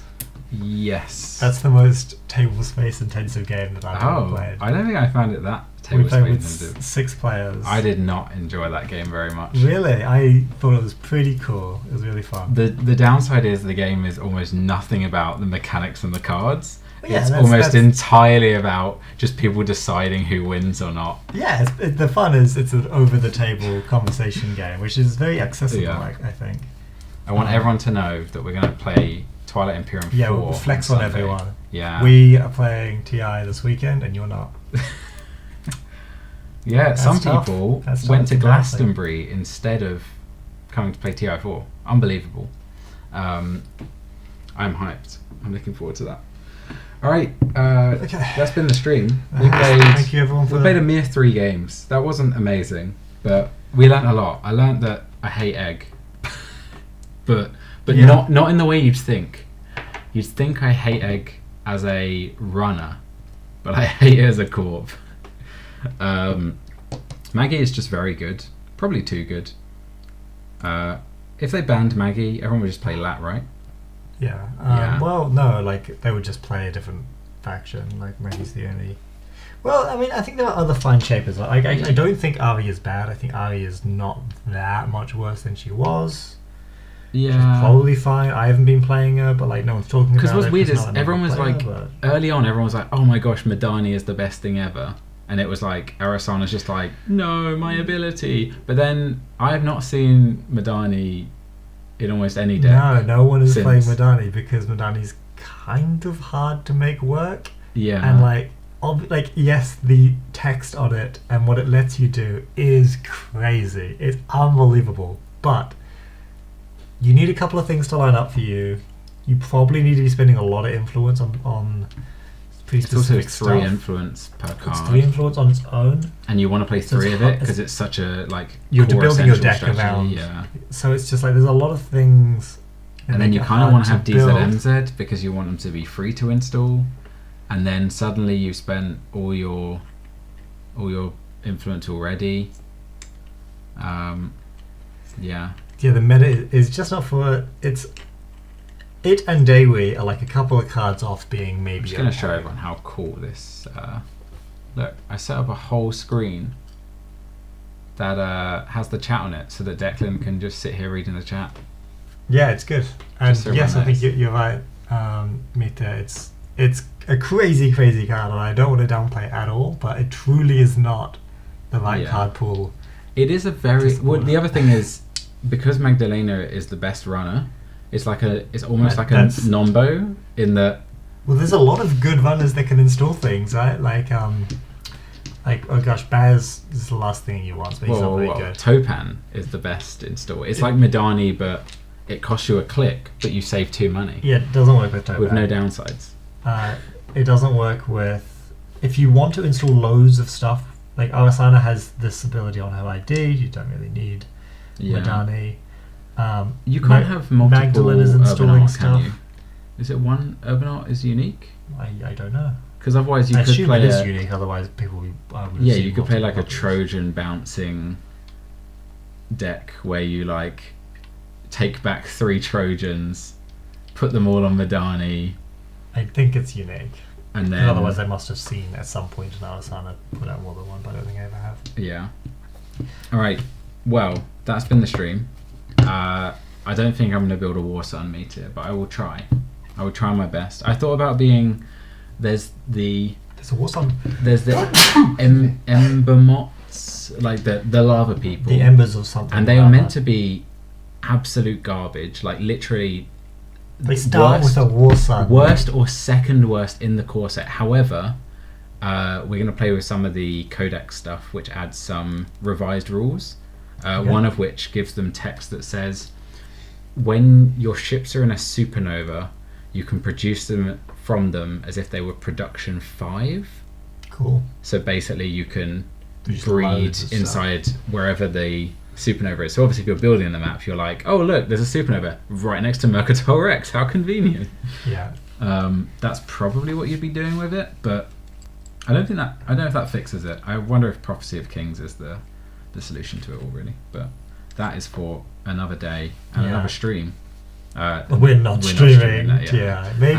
Maybe one day if the channel blows up and we feel like spending an entire weekend doing that.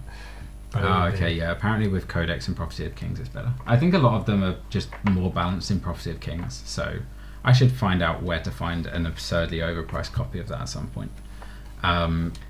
Next time we stream, we will definitely do the thing we were talking about. Yeah, which is we should have a guest. We play like 3 to 7 turns of a Netrunner game, and then, which is hopefully not enough time for someone to win. And at some point we pause and we say, guess what's going on the other side of the table, and see what people think, because I feel like that's the secret sauce of becoming a really good Netrunner player, is being able to expect, being able to read what's happening on the other side, because that should have not a complete change in your decision making, but should be a significant factor. Like if you can see that the corp is sweating and flooding. Well, everyone's sweating in this weather, so that's true. It's a hard thing to make at the moment. But if they are also flooding with sweat, then you should try and work out whether it is feasible for you to apply a bit more pressure, and also to know where to make runs. Like to know true. Should you run HQ or R&D, other than the card in my hand says run HQ, so I'll run HQ. True. There's a lot of your cards pointing you where to go. Like if you're playing Muesli Heart, you've never need to make these decisions before, because everything that in your hand is like, whoa, I'm going this way. Oh wow, I've been taken over here. Despite my random and unprovoked dig at Muesli Heart players. So and also maybe at some point, as part of that or not as part of that, I really want to put mitosis in the deck. Okay, I've been thinking of mitosis deck. I feel like the deck is... It's a discussion for another day. Yeah, I feel it is quite simply just a... bad card. More just like also like a potentially bad form of Netrunner, although, you know... it is. But like PE and the Egg both also have the same text of the runner's cards are blank and just say 1 hit point, play the game. It's not quite that, but it can feel like that at times. Well, think about mitosis plus NAPD Gordon. Yeah. Think about that. Yeah. You think about it? I've seen it. And I've seen it in Bangan. Two 1-pointers and your Isowak. So those 1-pointers are 2-pointers. And start your next turn. Oh, as in if you find specifically two 1 agendas and you mitosis. That's a very specific, but also with absolutely like no punishment for the runner other than that they pay 8 to get 1 point. Well, I'm not paying it for a point.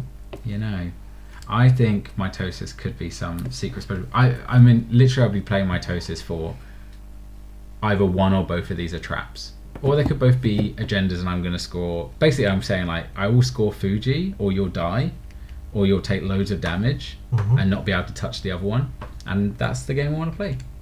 What's annoying about it though is because it's 2 new remote servers, it feels like it's just for shell games. Well, it's just like it's just 50-50, apart from that you do have a spare click, so you could ice one, and I feel like that's where, or you can advance one, and I feel like that's where you get some play. It could have been more interesting if there was a way that one of them was clearly like better or safer than the other, and you had to work out whether to bluff or double bluff or triple bluff or quad bluff or not bluff at all. It would be so much more of a usable and maybe more of a fun card if your things could go behind ice.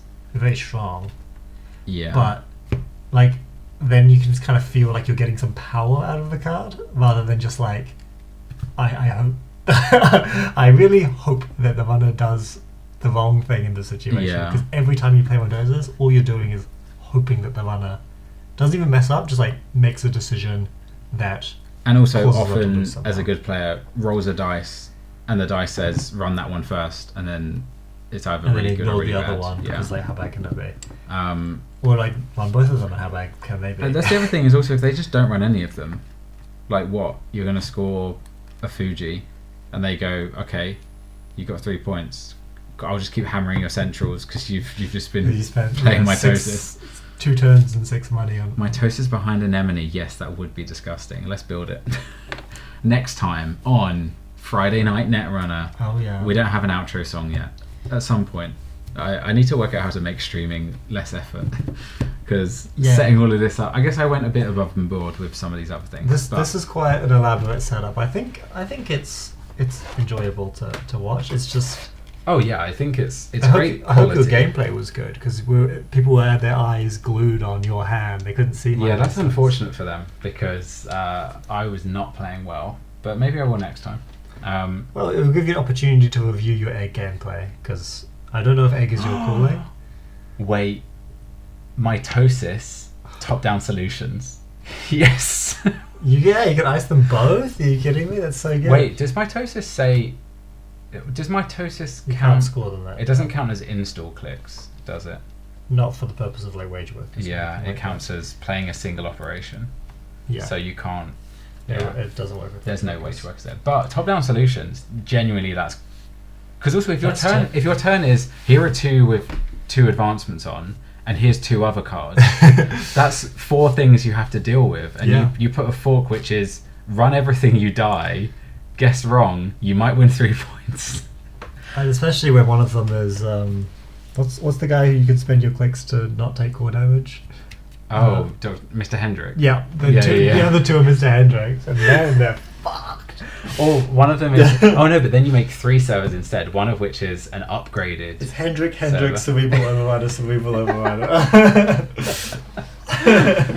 And you've got exactly the credits to pay for what 12 all of it. Cool. What have you? 2-card operation that takes influence. Touch-ups end of the line. That's true also, but I don't think touch-up ends of the line wins you games much. No, that doesn't sound right. I think I don't- mitosis into Top-down into solution. top-down solutions would win. Realistically, it would win you a lot more. Because also games you than could put something. 2 anemones down in front of a Fuji, and that's like a guaranteed win. Yeah, there's nothing someone can do. And then you slow roll it, and then you're just playing another deck, and then you also play. Oh wait, what about touch ups Neurospike? You gotta score the thing then. Yeah. One of the nice things about touch-ups into the line is that you can just do it on your ice and not care. Yeah, and you need it to be a food. Oh, also they have to have a tag.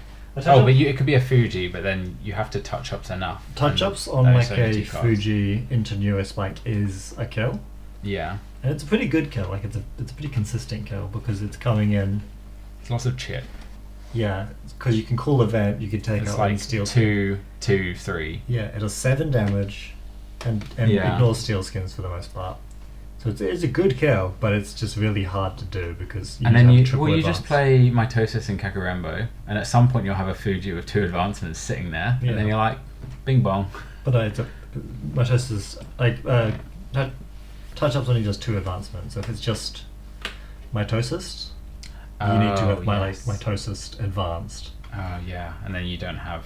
Unless Lacosta Grid is there, Yeah. or you have like a Hollow Man around. You move the Hollow Man to it, you click the Hollow Man, You don't play touch ups And at then all. then you Bionic Labor. Yeah.